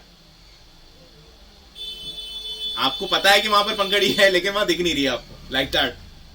यहां भी नेगेटिव चार्ज पूरा दिख तो रहा है, लेकिन वो इतनी तेज यहां से वहां ट्रेवल कर रहा है कि वो डीलोकलाइज हो गया है जी, वो फैल गया है। जिस तरीके से वो इलेक्ट्रॉन क्लाउड में फैल जाता है, उस तरीके से। ओके सर ये हाँ। नेगेटिव चार्ज ऐसे घूमता क्यों है? वो घूमने का रीजन मैंने बताया ना, due to the resonance. Resonance का मतलब क्यों हो रहा है रेजोनेंस? क्योंकि वो कॉन्जुगेशन में है। ठीक है सर फिर ये लाइफ टाइम घूमता रहेगा? हाँ, ये लाइफ टाइम घूमता ही रहेगा, रुकेगा नहीं कभी भी। सर इसके लिए एनर्जी कहाँ से आई? यार इसके लिए मतलब इलेक्ट्रॉन अगर एटम के आसपास घूम रहा है तो उसके लिए एनर्जी कहाँ से आई? वहीं से उसकी एनर्जी आई। ठीक है सर यही क्या सोचता ना? रेजोनेंस समझा रहे थे ना, तो ये रेजोनेंस अलग से कैसे आया? दोबारा बोलिए इस बात को। सर आप हमें रेजोनेंस ही तो समझा रहे हैं, ये इलेक्ट्रॉन यहाँ से यहाँ जा रहा है, तो अभी आपने बोला ना रेजोनेंस की वजह से इधर उधर जा रहा है। रेजोनेंस, अरे इसके इधर उधर जाने को ही रेजोनेंस कहते हैं। ठीक है, और ये इधर उधर जा क्यों रहा है? क्योंकि ये कॉन्जुगेशन में है। अब कॉन्जुगेशन क्या होती है ये, हाँ ये सुन लीजिए, कॉन्जुगेशन क्या होती है। जैसे मैंने आपको बताया बच्चों कि यहाँ पर इलेक्ट्रॉन ज़्यादा थे, यहाँ इलेक्ट्रॉन कम है, और इसमें भी ज़्यादा है।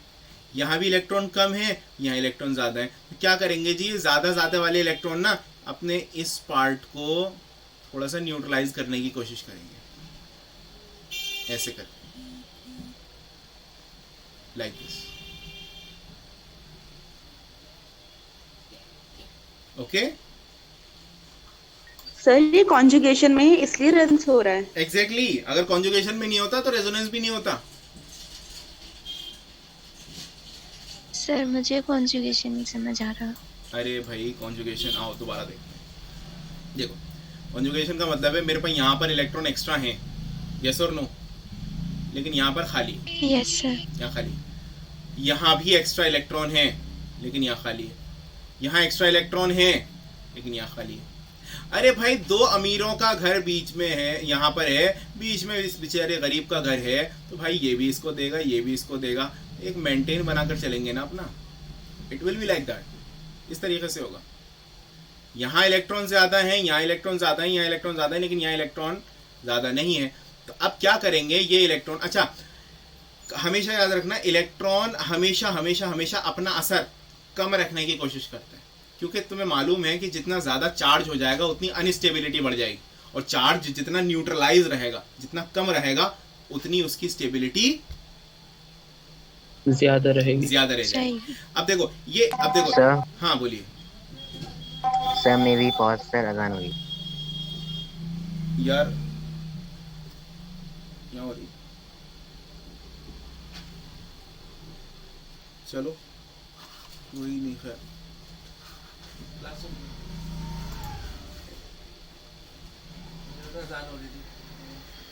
इसीलिए रोक दी, इसीलिए रोक दी। अभी कंटिन्यू करूंगा इसके बाद। नमाज के बाद नमाज पढ़ने।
नहीं जी, छुट्टी नहीं हुई है जी, बिल्कुल छुट्टी नहीं हुई है, अजान हो रही है, इसलिए 2 मिनट रुक गए हैं। आई थिंक हो गई, यहाँ तो हो गई अजान। Okay sir, resonance water molecule में भी होता है क्या? क्या मतलब इलेक्ट्रॉन के साथ? सर तो क्या मतलब ये है कि मॉलिक्यूल्स इलेक्ट्रॉन्स के साथ वॉलीबॉल खेलते रहेंगे? बिल्कुल सही बात है, बिल्कुल वॉलीबॉल खेलते रहेंगे। सर चैप्टर में क्या क्या बचा है? ये रेजोनेंस है, इसके बाद मॉलिक्यूलर ऑर्बिटल थ्योरी, बस। हाँ तो भाई, हाँ रेजोनेंस वाटर मॉलिक्यूल में आओ जरा देखते हैं जरा। वाटर मॉलिक्यूल ऐसा होता है जी, कॉन्जुगेशन है? No sir. क्या इसके अंदर होगा? No sir. देखो चार्ज, कोई भी चार्ज, इलेक्ट्रॉन यानी कि नेगेटिव चार्ज हो या पॉजिटिव चार्ज हो, ये दोनों खतरनाक हैं।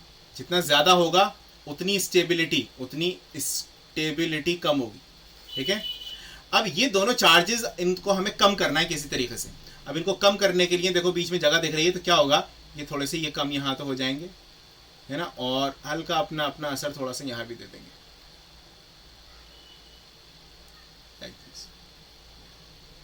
ठीक है। इसलिए रेजोनेंस होता है, टू इंक्रीज स्टेबिलिटी को बढ़ाने के लिए। स्टेबिलिटी बढ़ेगी तो चार्ज की जो डेंसिटी है वो थोड़ी कम हो जाएगी।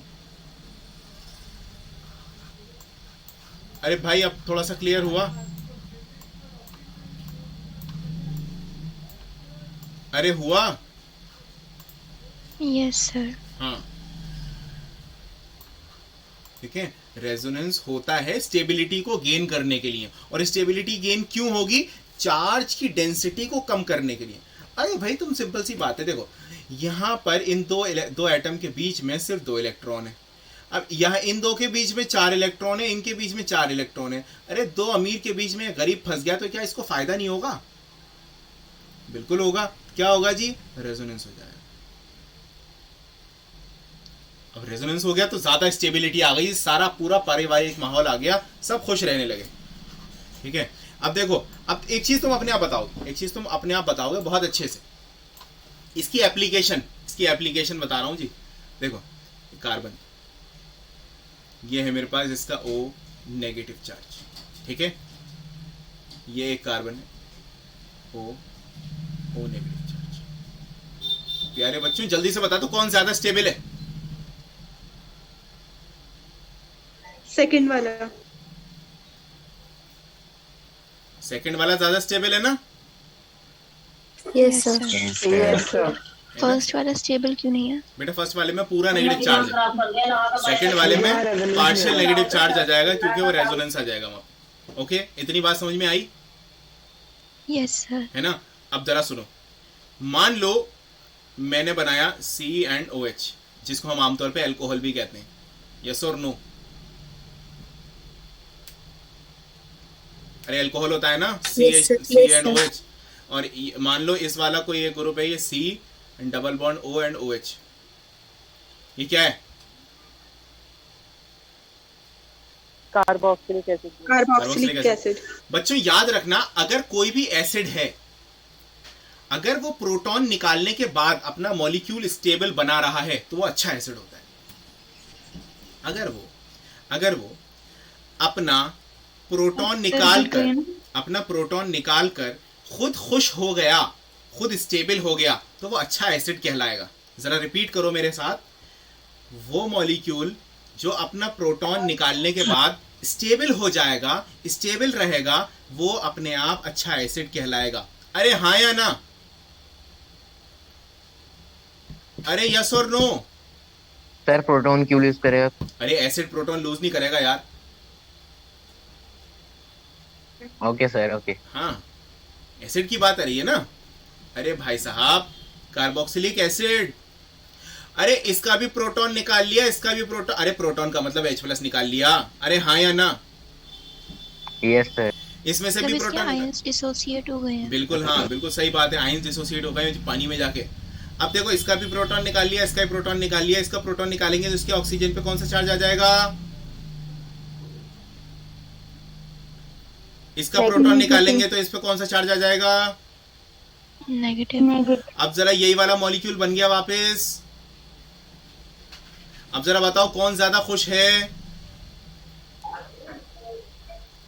तो जरा प्यार से बताओ जी बच्चों, कार्बोक्सिलिक एसिड ज्यादा एसिडिक होता है या अल्कोहल? दोबारा बता देते हैं, रुको भाई। जो मॉलिक्यूल H+ निकाल कर खुश रहता है, स्टेबल रहता है, वो ज्यादा अच्छा एसिड कहलाता है। ठीक है। अरे भाई वो देखो, H+ निकाल कर कौन खुश होगा? H+ निकाल कर वो खुश होगा ना जिसके लिए H+ बोझ है। अरे हाँ या ना? जवाब नहीं देते हो यार तुम लोग। सर बोझ क्यों है? Yes sir. अब वो उसकी मर्जी है, वो डिपेंड करता है बोझ है नहीं है। ठीक है। तो भाई सिंपल सी बात ये है कि जो चीज जल्दी H+ निकाल देती है या H+ निकाल कर खुश हो जाती है, वो अच्छा एसिड होता है। तो बचपन से पढ़ते हुए आ रहे हो यार, ये तो एसिड बेस है। जो जल्दी H+ निकाल देगा वो एसिड, जो देर से H+ निकालेगा वो वीक एसिड है ना। अब सर वो H+, H+ नहीं है, प्रोटॉन। अरे हाँ भाई, H+ हो या प्रोटॉन हो, क्या अलग अलग चीजें हैं? H+ और प्रोटॉन क्या अलग अलग चीजें हैं? No sir. फिर नो सर। फिर है?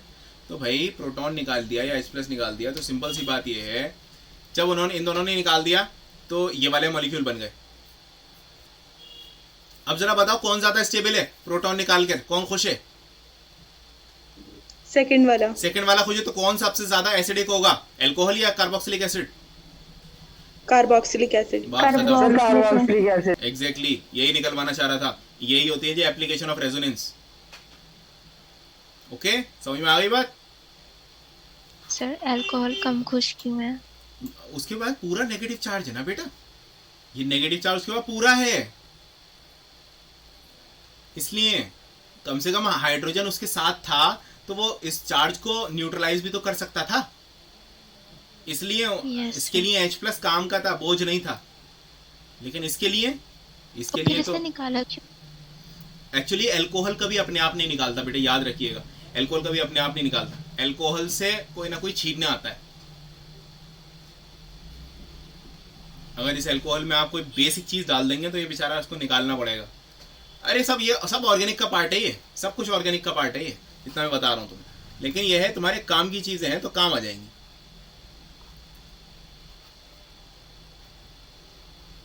Okay yes sir. हाँ, तो रेजोनेंस का मतलब होता है स्टेबिलिटी को गेन करना। ठीक है। और कैसे गेन करना? जहां भी कॉन्जुगेशन में इलेक्ट्रॉन्स हैं उनको डीलोकलाइज करा देना, उनको फैला देना, सबको फैला देना। अगर कोई पॉजिटिव चार्ज, देखो फॉर एग्जांपल, जैसे कोई पॉजिटिव चार्ज, कोई एक पॉजिटिव चार्ज, जैसे फॉर एग्जांपल मान लो मेरे पास है CH3 एंड OH, और मेरे पास है दूसरी जगह CH2 CH and OH, CH and CH2OH।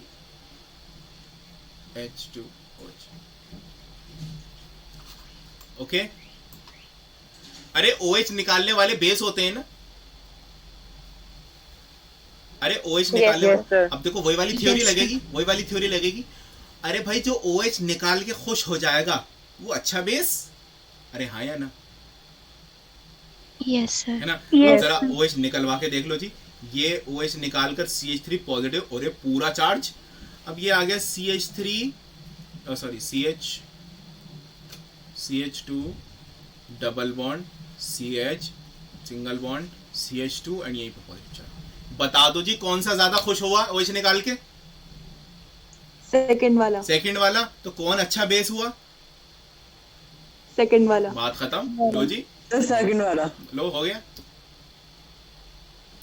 अरे अब तो बात समझ में आ रही है। सर ये स्ट्रॉन्ग बेस है। हाँ, ये वाला ज्यादा अच्छा है, ये स्ट्रॉन्ग बेस है, as compare to this. Okay.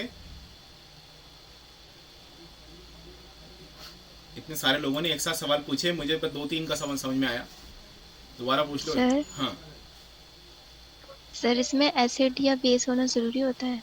नहीं, इलेक्ट्रोफाइल न्यूक्लियोफाइल भी हो सकता है, कोई ज़रूरी नहीं। आमतौर पे हम एसिड बेस, अभी यार जिस लेवल पर तुम हो उसके हिसाब से एसिड बेस का जवाब दिया है। अदरवाइज इलेक्ट्रोफिलिसिटी और न्यूक्लियोफिलिसिटी का कंसेप्ट होता है यहाँ पर देखा जाए तो। लेकिन अभी तुम्हारे उसमें है ही नहीं, तो क्या फ़ायदा बोल के ऐसे वर्ड्स जो तुम्हें ऑलरेडी कंफ्यूज कर दें। ठीक है जी। Yes sir. ठीक है, अरे आइडिया मिल गया ना, रेजोनेंस का आइडिया देना है इस लेवल पर तुम्हें बस, क्या आइडिया होता क्या है resonance, that's it. Resonance extra stability gain करना होता है बस, दैट्स इट। कैसे गेन करते हैं जी, अपने इलेक्ट्रॉन्स को डीलोकलाइज करके, फैला के। कब डीलोकलाइज करेगा, जब वो कॉन्जुगेशन में होगा। कॉन्जुगेशन का क्या मतलब है, डबल बॉन्ड, एक सिंगल बॉन्ड और उसके बाद जो ग्रुप है, यानी कि नॉन बॉन्डिंग, यानी कि लोन पेयर हो सकता है, पॉजिटिव चार्ज हो सकता है, डबल बॉन्ड हो सकता है, ट्रिपल बॉन्ड हो सकता है, सिंगल इलेक्ट्रॉन हो सकता है, वो तुम्हारी मर्जी है। देखो मैंने यहाँ लिखे थे ऊपर सारे के सारे, ये जी कॉन्जुगेशन में होने चाहिए इसके साथ, बिल्कुल ऐसे ही। अच्छा ये लाइन जो मैं बना रहा हूँ ना बच्चों, ये लाइन यहाँ समझना कि जितने भी कोने हैं, जितने भी ये कोने होते हैं, ये कोना है, ये कोना है और ये कोना है, ये कार्बन को दर्शाता है, यानी कि इसका मतलब है सी सी सी एंड पॉजिटिव चार्ज। ये ऑर्गेनिक में पढ़ा। हाँ ऑर्गेनिक में शायद सर ने पढ़ा दिया हो या नहीं पढ़ाया होगा तो कोई बात नहीं। अच्छा जी,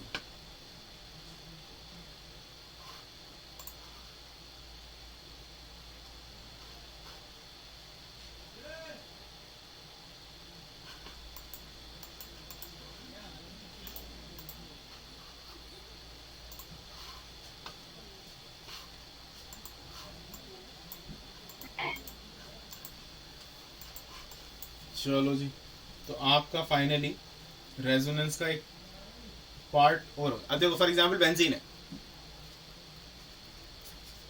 नॉर्मली बेंजीन को जब देखा गया था पहली बार तो साइंटिस्ट साहब थे, तो उन्होंने कहा था कि जी ऐसा है, बेंजीन के स्ट्रक्चर बहुत सारे हो सकते हैं। Sir screen. अच्छा सर, हाँ बेंजीन के स्ट्रक्चर बहुत सारे हो सकते हैं कि जी बेंजीन के बहुत सारे नए नए स्ट्रक्चर भी आए गए कि जी एक ने कहा जी बेंजीन ऐसा होता है, ठीक है, there are N number of the structure, लेकिन फाइनली जो स्ट्रक्चर आया वो आया, या तो आपका बेंजीन ऐसा होगा। कभी तुमने सोचा नहीं है कि सर एक बात बताइए, बेंजीन के अंदर जो डबल बॉन्ड हम लगाते हैं वो ऐसे ऐसे और ऐसे लगाते हैं, लेकिन अगर हम इसको क्या ऐसे करके लगा दें, क्या कुछ उखड़ जाएगा ऑर्गेनिक केमिस्ट्री का? नो सर, क्यों? सेम ही है। कैसे, क्यों सेम है, मैं वही तो पूछ रहा हूँ। सर हमने रोटेट कर दिया बस। नहीं जी रोटेट रेजोनेंस का। रेजोनेंस किया है जी, रेजोनेंस किया है। ये देखो ये आया इधर, जैसे ये इधर आया ये बॉन्ड टूट के इधर आ गया, और जैसे ही ये इधर आया ये वाला बॉन्ड टूट के इधर आ गया, ये देखो ये बन गया अपने आप।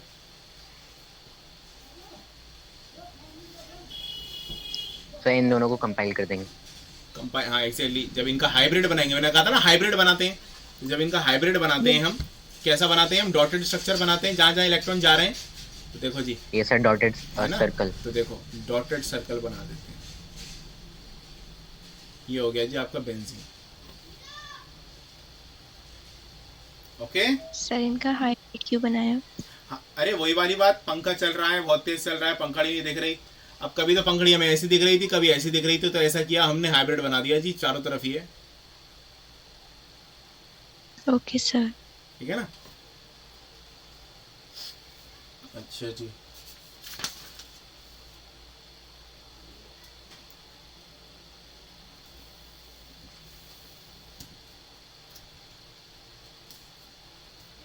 याद रखना रेजोनेंस के अंदर, किसी ने मुझसे ऐसा कहा था कि सर ये तो हमेशा जिंदगी भर ऐसे ही घूमते रहेंगे।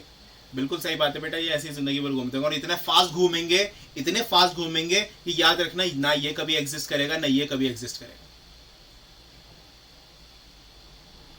सर लाइट की स्पीड उससे भी तेज, मे बी पॉसिबल, पता नहीं कितना तेज। ठीक है, इतना तेज घूमेंगे कि ये एग्जिस्ट ही नहीं करेंगे, असल में एग्जिस्ट हाइब्रिड करता है, वो नहीं करते। सिंपल सी बात है यार, चलते हुए पंखे को देखोगे तो क्या कहोगे, उसका हाइब्रिड ही तो एग्जिस्ट कर रहा है ना। अरे जो देखोगे वही तो कहोगे, अरे हाँ या ना। Yes sir. हाइपोथेसिस। हाँ जी, अरे ये सब हाइपोथेटिकल बातें चल रही हैं, ठीक है। अब इसका कॉन्सिक्वेंस क्या है, देखो जब हम बेंजीन का नॉर्मल स्ट्रक्चर बनाते हैं, बच्चे एक बात याद होगी तुम्हें, मुझे एक बात बताओ, ये डबल बॉन्ड है, ये सिंगल बॉन्ड है ना। डबल बॉन्ड की बॉन्ड लेंथ कम होती है, अरे डबल बॉन्ड ज्यादा करीब होता है ना, यस सर। और सिंगल बॉन्ड की बॉन्ड लेंथ ज्यादा होती है। अरे होती है या नहीं? Yes yes sir. पिछली क्लास में बताया था ना, जब बॉन्ड के बारे में पढ़ रहे थे, characteristics of the bond, yes sir. है ना। तो इसका मतलब यह bond length single Yes, bond की sir. ज्यादा होनी चाहिए और इसकी ज्यादा होनी चाहिए। तो इसके हिसाब से अगर मैं बताऊं तो ये वाली बॉन्ड, ये वाली बॉन्ड और ये वाली बॉन्ड और ये वाली बॉन्ड छोटी होनी चाहिए, वो लंबी होनी चाहिए, और क्या नाम है आपकी, ये और ये छोटी होनी चाहिए। कहने का मकसद तो यही है। लेकिन लेकिन यस लेकिन सर। अचानक से मुझे ये मिल गया और देखते ही देखते मुझे पता लगा ना ये होता ना वो होता है, ऐसा होता है। तो इसका मतलब ये होता है जी, बेंजीन की सारे बॉन्ड लेंथ बराबर होते हैं, ऑल आर इक्वल। ये एविडेंस है किस बात का, कि रेजोनेंस होता है। क्योंकि अगर ऐसा होता तो अचानक से कभी बॉन्ड लेंथ बड़ी हो जाती, कभी छोटी हो जाती। बॉन्ड लेंथ छोटी बड़ी होती हुई दिखती, लेकिन नहीं दिखती। Yes sir. क्यों नहीं दिखती? क्योंकि असल में वो एक स्टेबल फॉर्म में आ चुका है, वो एक हाइब्रिड फॉर्म में आ चुका है, वो एक स्टेबलाइज फॉर्म में आ चुका है रेजोनेंस की वजह से। इसलिए एग्जिस्ट सिर्फ हाइब्रिड करता है, ना ये एग्जिस्ट करता ना ये एग्जिस्ट करता।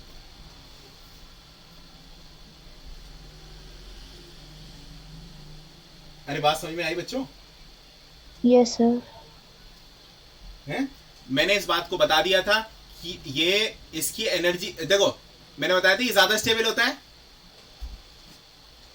यस ज्यादा स्टेबल होता है तो इसकी एनर्जी ज्यादा होती है, कम होती है? Yes sir. सर कम होगी। सर एनर्जी कम होती है। Very good, very good. और देखो जितना ज्यादा रेजोनेंस होगा उतनी ज्यादा स्टेबिलिटी होगी। फॉर एग्जाम्पल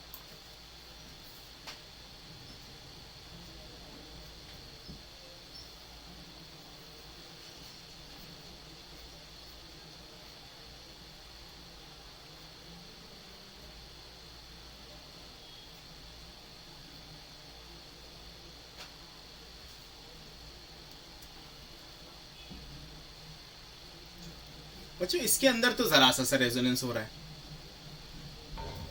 इसके अंदर इतना सारा रेजोनेंस हो रहा है, तो कौन ज्यादा स्टेबल होगा? सेकंड वाला। सेकंड वाला ज्यादा स्टेबल होगा। क्यों ज्यादा स्टेबल होगा जी? देखो इसमें नेगेटिव चार्ज, एक नेगेटिव चार्ज सिर्फ 3 एटम के बीच में घूम रहा है। इसमें एक नेगेटिव चार्ज कितने सारे एटम, 6 एटम के बीच में घूम रहा है, बल्कि ज्यादा है, 1 2 3 4 5 6, हाँ 6 एटम के बीच में घूम रहा है। सातवां वो भी तो है, 7 के बीच में घूम रहा है। इसमें सिर्फ 3 के बीच में घूम रहा है, तो that's why this one will be more stable. अरे बात समझ में आई रेजोनेंस की? यस सर, समझ गया। जी हाँ, रेजोनेंस लेंथ ऑफ चेन पर डिपेंड होता है। बिल्कुल सही बात है। लेकिन only should be in the conjugation. बेटा ये सब कॉन्जुगेशन में ही तो थे, ये सब कॉन्जुगेशन में ही तो है, जब ही तो मैंने रेजोनेंस कर दिया। रेजोनेंस विल ऑलवेज, लेकिन फॉर एग्जांपल बताओ क्या रेजोनेंस होगा? सर ये कॉन्जुगेशन में नहीं है। वेरी गुड, कॉन्जुगेशन में नहीं है, बहुत अच्छी बात है। क्या इसमें रेजोनेंस होगा? नहीं होगा। लेकिन अगर मैं यहाँ पे पॉजिटिव चार्ज लगा दूं, नो सर। अब होगा सर अब हो जाएगा। ये देखो इधर भी कॉन्जुगेशन आ गई और इधर भी कॉन्जुगेशन आ गई, तो बिल्कुल होगा जी, बढ़िया, अच्छे से होगा और ज्यादा स्टेबल होगा। So this is how we will define the stability with the help of the resonance. अरे क्लियर हो गई सारी बातें? Yes sir. ठीक है, चलो जी। नेक्स्ट टॉपिक है हमारा मॉलिक्यूलर ऑर्बिटल थ्योरी। लिख लो, मॉलिक्यूलर ऑर्बिटल थ्योरी।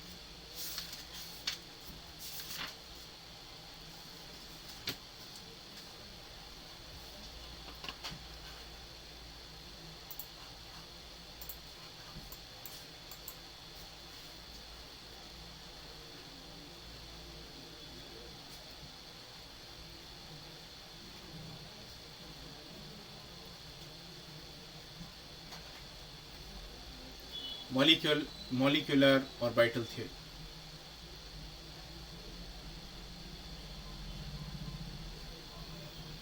सर इसमें कुछ पार्ट डिलीटेड है ना? I don't think so. Bonding के अंदर तो कोई पार्ट नहीं होना चाहिए डिलीटेड यार। लेकिन एक बात सुन लो, अगर मैं कोई सर चीज पढ़ा मॉलिक्यूलर नंबर। अरे सुन लो भाई, कोई बात नहीं। अगर मैं कोई चीज पढ़ा रहा हूँ ना, आगे काम आएगी, इसलिए अगर तुम लोग चाहो तो मैं डिलीटेड पार्ट ना कराऊं, कोई बात नहीं, मुझे तो अच्छी बात है, मेरा सिलेबस जल्दी हो जाएगा। लेकिन रीजंस तुम्हें मालूम होने चाहिए। हाँ, रीजंस तुम्हें मालूम होने चाहिए बच्चों। देखो, छुड़वाने को तो बहुत सारी चीजें थी, केमिकल बॉन्डिंग में बहुत कुछ एक्स्ट्रा पढ़ाया है मैंने, ठीक है, इवन पिछले चैप्टर्स में भी बहुत कुछ एक्स्ट्रा मिला है सुनने को, लेकिन काम आएगा बच्चों, काम सच में काम आएगा।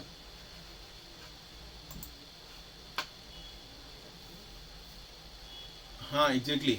देखो बच्चों, और हाँ, अरे डिलीटेड तो तुम्हारे 11th में होगा, जेई मेंस और उसमें थोड़ी होगा, है ना, उसमें तो पूरा ही सिलेबस आता है।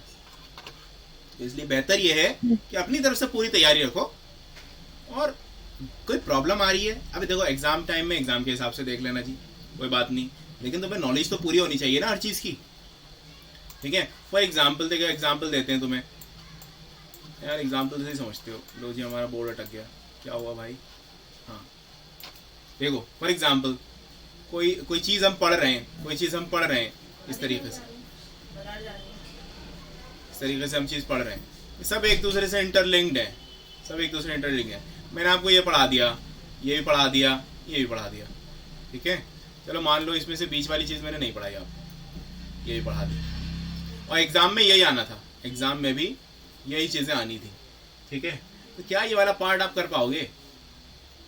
मैंने कितना ही जोर लगा दिया समझाने में, बहुत अच्छे से समझा भी दिया, लेकिन जब मेन रीज़न ही नहीं मालूम होगा तो क्या करोगे, ठीक है। तो उससे बेहतर ये है जी, सारे पार्ट्स को अच्छे से पढ़ लो, उसके बाद इसमें से याद, फिर तो तुम्हारे उस पर एग्जामिनर से आपको खुद बोलना चाहिए, सर आपका जो दिल करे हमसे पूछ लीजिए, that will be the great thing.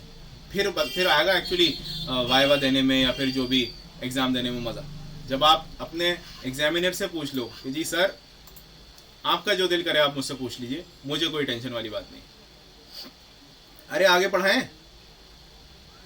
Yes sir. हाँ यस सर। हाँ, और बाकी सब? अरे सब यस सर। हाँ यस सर।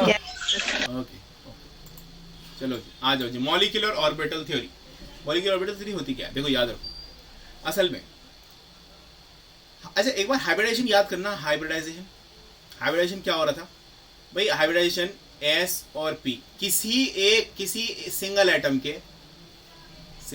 के दो या दो से ज्यादा ऑर्बिटल मिक्स हो रहे थे, है ना? यही हो रहा था ना? अरे हाँ या ना? Yes yes. यहाँ पर दो अलग अलग एटम्स के ये एटम A है, ये एटम B है, इनके सेम एनर्जी के ऑर्बिटल इंटरमिक्स होंगे।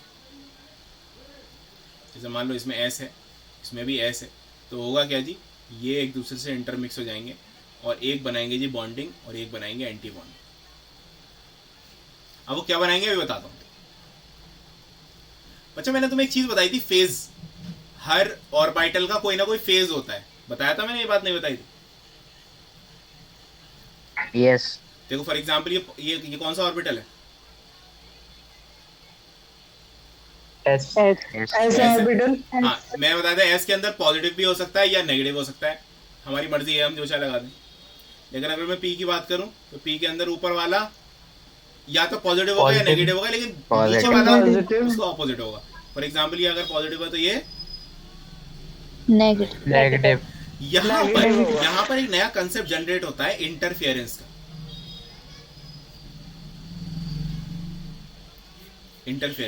अब इंटरफेरेंस का क्या होता है?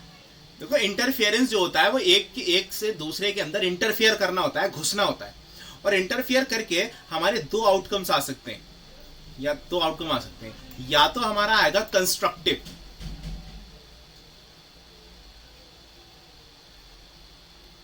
या आएगा डिस्ट्रक्टिव। इंटरफेरेंस दो तरह के आएंगे, या तो कंस्ट्रक्टिव या डिस्ट्रक्टिव। फॉर एग्जांपल मैंने एक वेव बनाई, देखो ऐसे, ये एक वेव है। ओके,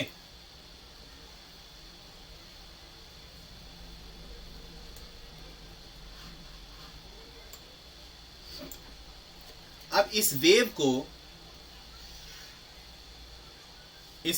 को मैं इंटरफेयर करवाऊंगा बिल्कुल उसी के जैसी एक वेव से।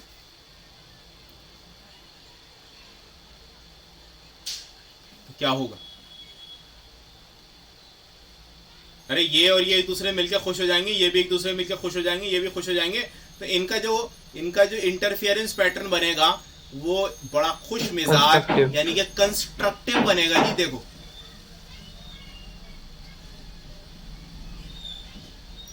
ये कंस्ट्रक्टिव हो गया जी। यहां तक बात समझ में आई? Yes sir. है ना? अब यस सर। हाँ, ये अच्छा, ये सेम वेव का मतलब है इनकी जो वो है,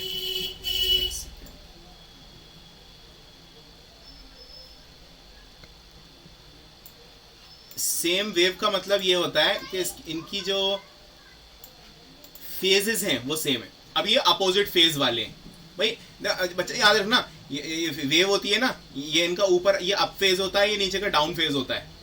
ये फेज होते हैं। जब तुम पढ़ोगे ना फेज, क्या नाम है, फेज करंट वगैरह 12th में, वहां थोड़ी बातें समझ में आएंगी। जब भी वेव देखो ना तो ये होता है जी पॉजिटिव फेज ऊपर वाला, और नीचे वाला होता है नेगेटिव फेज। ठीक है? जब पॉजिटिव फेज मिल रहा था तो कंस्ट्रक्टिव इंटरफेरेंस हो रहा था, लेकिन यहां पर हो जाएगा जी इसका डिस्ट्रक्शन। इसका मतलब यहां जो वेव बनेगी वो बनेगी डिस्ट्रक्टिव।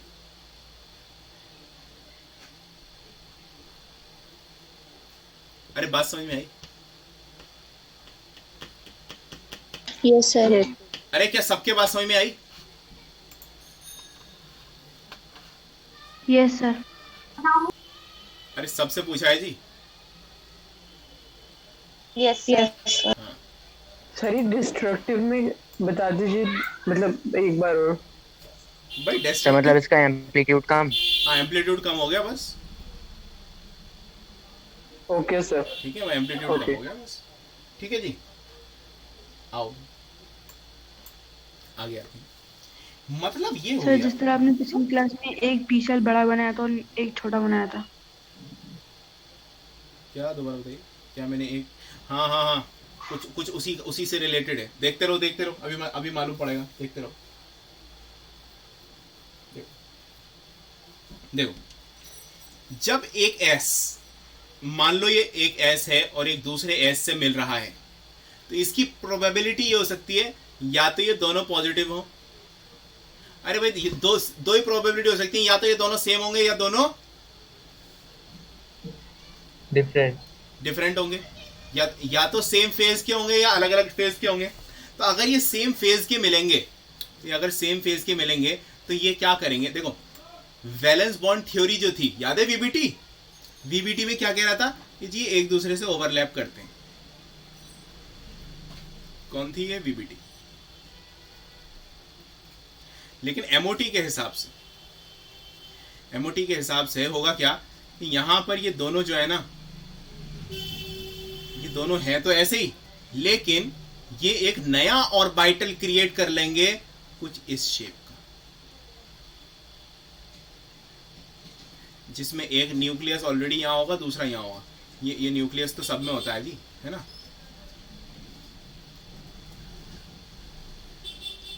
न्यूक्लियस तो सब में है ही ऑलरेडी। देखो जी, एमओटी क्या कह रही है? अगर सेम फेज है तो इस तरह का बनेगा। इसको हम कहते हैं बॉन्डिंग ऑर्बिटल।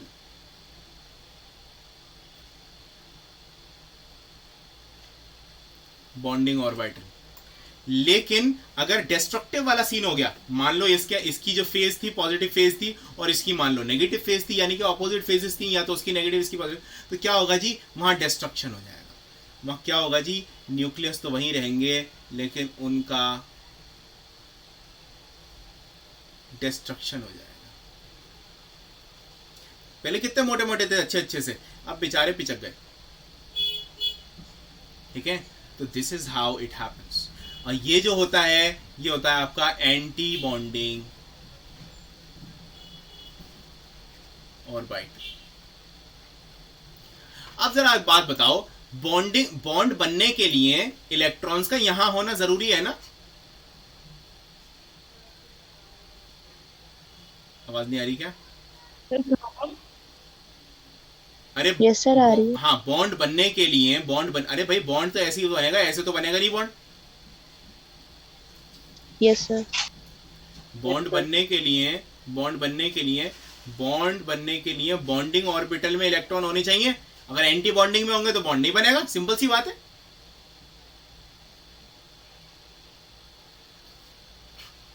सर वीपीटी की फुल फॉर्म?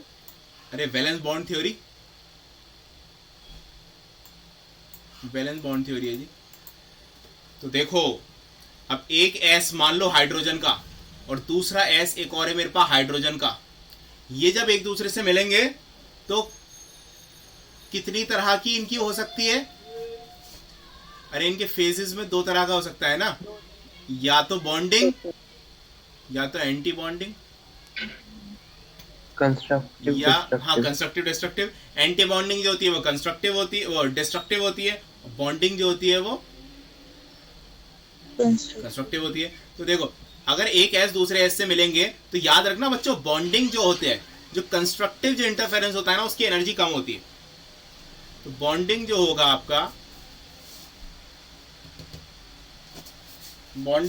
आपका उसकी एनर्जी थोड़ी नहीं अच्छी खासी कम होती है, ठीक है। तो अगर इलेक्ट्रॉन, चलो अभी बात करते हैं इलेक्ट्रॉन्स की। और जो एंटी बॉन्डिंग होगा, एंटी बॉन्डिंग में ये देखो जी, ये डंबल नहीं है, डंबल मत समझ लेना, दो न्यूक्लियस हैं अलग अलग, और ये ऐसा हो गया और ये ऐसा हो गया। बॉन्डिंग नहीं हो रही, बिल्कुल दूरी इख्तियार कर ली, बिल्कुल दूरी। अरे बात समझ में आई?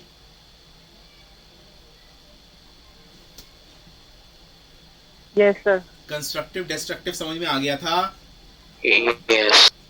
अगर कंस्ट्रक्टिव देखो, कंस्ट्रक्टिव को बोलेंगे हम बॉन्डिंग, डिस्ट्रक्टिव को बोलेंगे हम एंटी बॉन्डिंग।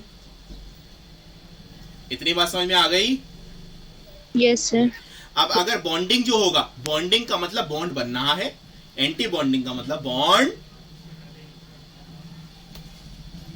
नहीं बनेगा। नहीं बना। अरे तुम लोगों का सैचुरेशन आ गया क्या? तो बताओ, फिर खामोशी हो गई। सर एनर्जी वाली बात नहीं समझ आई। हाँ ये बोलो ना कि सर ये वाली बात समझ में नहीं आई, कोई बात नहीं, सारी बात वही है। देखो, एनर्जी ज्यादा होगी, स्टेबिलिटी कम होगी। अरे ज्यादा एनर्जी वाला कम स्टेबल और कम एनर्जी वाला ज्यादा स्टेबल। तो हमेशा याद रखना बेटा, बॉन्डिंग जो होता है, जो बॉन्डिंग ऑर्बिटल बनता है, उसकी एनर्जी कम होती है क्योंकि वो ज्यादा स्टेबल होता है, ठीक है। बॉन्डिंग वाले की स्टेबिलिटी ज्यादा होती है, इसलिए एनर्जी कम होती है। अब जरा एक बात बताओ, हाइड्रोजन के अंदर, हाइड्रोजन के एक एस में, हाँ बोलिए बोलिए बोलिए। सर अगर एनर्जी कम है तो मोर स्टेबल क्यों होगा? अरे एक छोटा सा बच्चा है, बहुत एनर्जी है उसमें, क्या वो स्टेबल बैठेगा एक जगह? No sir. That's it. ज्यादा एनर्जी, जिस चीज में ज्यादा एनर्जी होती है वो ज्यादा हाईली रिएक्टिव होता है, ठीक है। हाँ तो देखो, हाइड्रोजन के अंदर एक इलेक्ट्रॉन होता है, इस वाले हाइड्रोजन में भी एक इलेक्ट्रॉन होता है। अब देखो, अब जब यहां पर दो न्यूक्लियस हैं तो यहां भी देखो जी, यहां भी एक आपके ऐसे करके ये बन जाएंगे और यहां भी दो जगह बन जाएंगी, ठीक है। अब कितने इलेक्ट्रॉन है?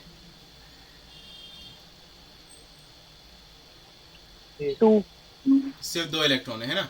अब देखो, मॉलिक्यूलर ऑर्बिटल थ्योरी ये कहती है कि दो एटम अलग अलग आएंगे अपने अपने ऑर्बिटल लेके और दो अलग अलग नए ऑर्बिटल बन जाएंगे, जिसका नाम होगा एक तो बॉन्डिंग और दूसरे का नाम होगा एंटी बॉन्डिंग। इतनी बात समझ में आई?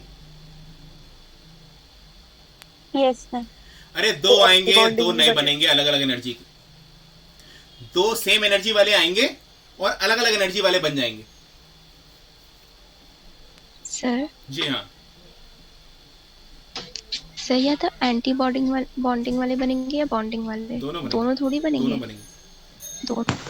हाइपोथेटिकली तो दोनों ही बनेंगे ना, भाई हम तो अपनी हर चीज लेके चल रहे हैं। तो 2 इलेक्ट्रॉन्स हैं। हाँ नहीं वो बात आपकी सही है, मैं आपकी बात समझ गया आप क्या कह रहे हैं। देखो हम तो अपनी तरफ से सारी कोशिश करेंगे, हमें तो बाद में जाकर ये अपने आप, ये डायग्राम हमें अपने आप बताएगा क्या हाइड्रोजन का H2 मॉलिक्यूल एग्जिस्ट करेगा या नहीं करेगा। ठीक है ना। अरे हम तो अपनी तरफ से पूरी कोशिश करेंगे ना, हमें मालूम है कि H2 बनता है, हमें मालूम है एक हाइड्रोजन दूसरे हाइड्रोजन से अटैच हो जाता है, लेकिन हम तो अपनी तरफ से पूरा करके देखेंगे ना। अरे यस और नो? Yes sir. है ना। आइए करके देखते हैं, बताइए मुझे भाई। इसके अंदर दोनों इलेक्ट्रॉन आ गए, एक ये आ गया एक ये आ गया, बात खत्म। अरे बात खत्म, हाँ या ना? Yes sir.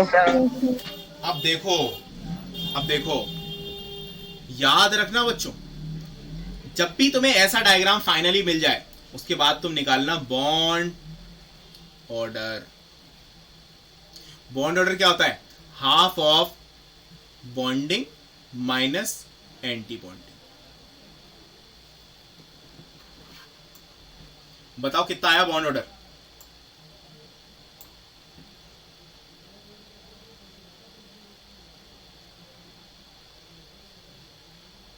अरे कितना आया बॉन्ड ऑर्डर? बॉन्डिंग और एंटी बॉन्डिंग के इलेक्ट्रॉन लिखने हैं यहां पे, इलेक्ट्रॉन्स इन बॉन्डिंग और electrons in anti bonding.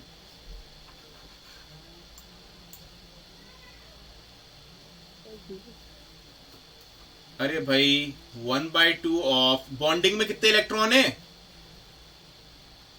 2 minus, अरे एंटी बॉन्डिंग में कितने इलेक्ट्रॉन है? 0। क्या आ गया जी वैल्यू बॉन्ड ऑर्डर की? 1। इसका मतलब हाइड्रोजन एक बॉन्ड बनाता है दूसरे हाइड्रोजन से, ये मतलब होता है जी। जी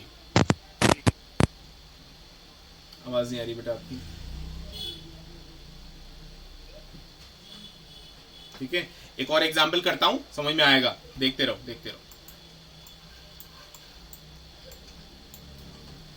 हीलियम। अरे क्या He2 सुना है कभी? हीलियम क्या He2 होता है या He होता है सिर्फ अकेला?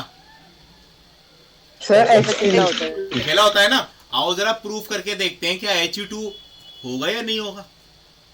अरे देखें, देखो ये 1s एक हीलियम का, ये 1s दूसरे हीलियम का, इसमें भी 2 इलेक्ट्रॉन है जी और इसमें भी 2 इलेक्ट्रॉन। अब जरा मुझे बताओ जल्दी से, 1s और 1s मिलाकर क्या बनेगा?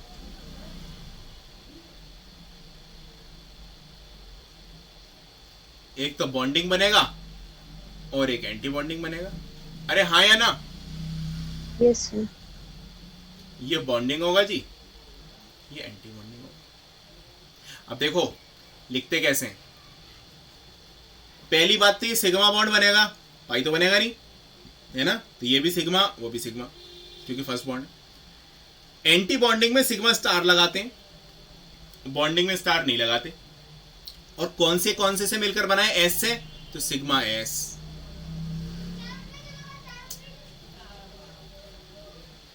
सिग्मा एस और ये pi sigma pi star s. चलो एस पर, एस सिग्मा और एस सिग्मा स्टार। अरे इतनी बात समझ में आई? Yes sir. सर सिग्मा क्यों लगाया है? सिग्मा बॉन्ड बनाएगा ना। अरे हेड टू हेड ओवरलैपिंग ही तो होगी 1s में। अरे एस और एस की बॉन्डिंग तो वैसी होती है ना, head to head, that's why. ठीक है, आओ जी, तो ऐसे करके आप लिख लो। ये सिग्मा हो गया 1s का और ये सिग्मा हो गया, ये भी 1s का। ये सिग्मा स्टार, सिग्मा स्टार का मतलब एंटी बॉन्डिंग होता है, याद रखना। सिग्मा स्टार जहां भी यूज कर रहा हूं मैं तो एंटी बॉन्डिंग होता है। आओ जी आओ, अब बात करते हैं कितने इलेक्ट्रॉन है जी टोटल मिला के?